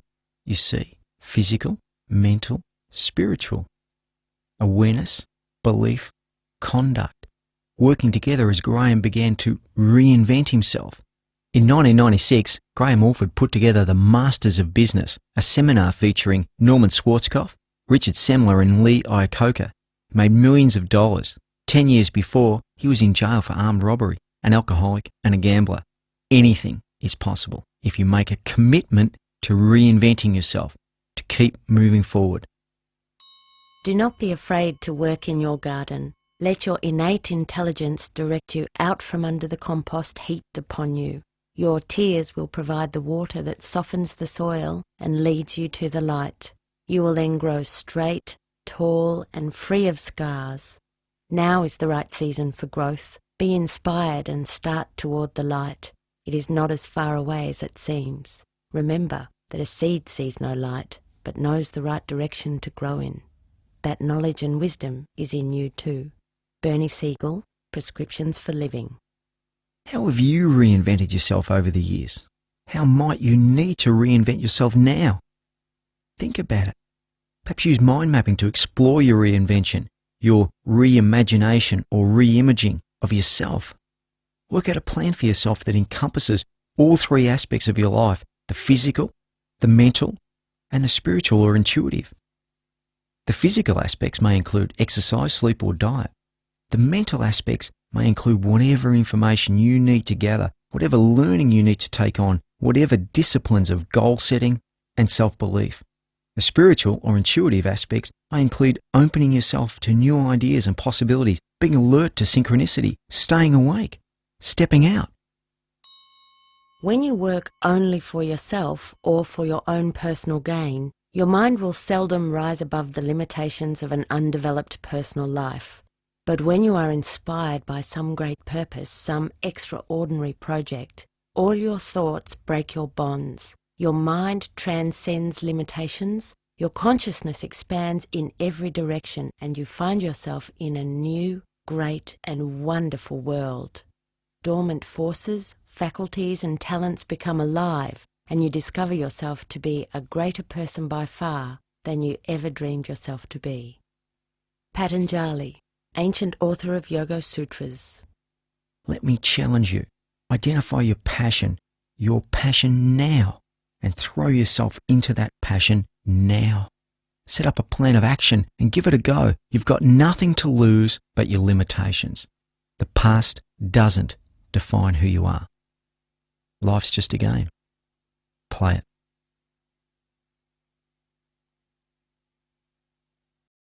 The last point I want to make about success is putting something back. There's an old Buddhist saying, which is that all happiness we see in this world arises because of our taking care of the welfare of other people. And the contrary to that all suffering we see in the world arises because we are self-centered. Remember, success is a journey, but it's a journey for all of us. And along that journey, we feel our own strength. But the importance of that strength is to use it for the benefit of all. My journey was a wealth building journey, and I got to a position in 1990 that I actually could have retired on an income of nearly $300,000 a year for the rest of my life. It was what I always thought I wanted. But when I got there, retiring on my wealth seemed like a huge cop-out. I still needed a challenge and a purpose. And at the same time, I couldn't see making more and more money for the sake of it as very fulfilling or purposeful at all. And that's when the custodian perspective kicked in for me.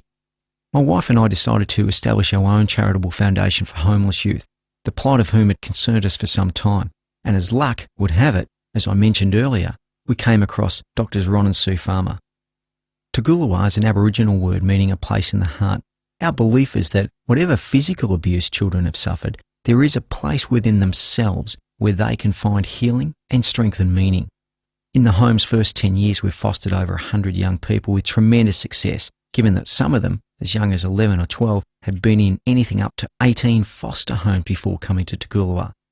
Many of the kids stay with us till they're 15 or 16 and they're ready to live independently. Still, I wanted to do more. So we established a school called the Tugulawa School, and the first was established in 1998 on one of my estates, my land development estates in southeast Queensland. It offers education and opportunity to kids who've been expelled from or who are no longer welcome in or do not feel fulfilled by the mainstream schooling. When we began to research the need, we were alarmed to find that 1 in 3 high school students didn't actually finish their final years, and that hundreds and hundreds of students in each of the capital cities were being expelled from the public school system and weren't attending school. Now, I don't blame the public school system. These kids are quite often difficult and disruptive in a normal classroom environment, but it's their right and our responsibility to see that they get some type of education.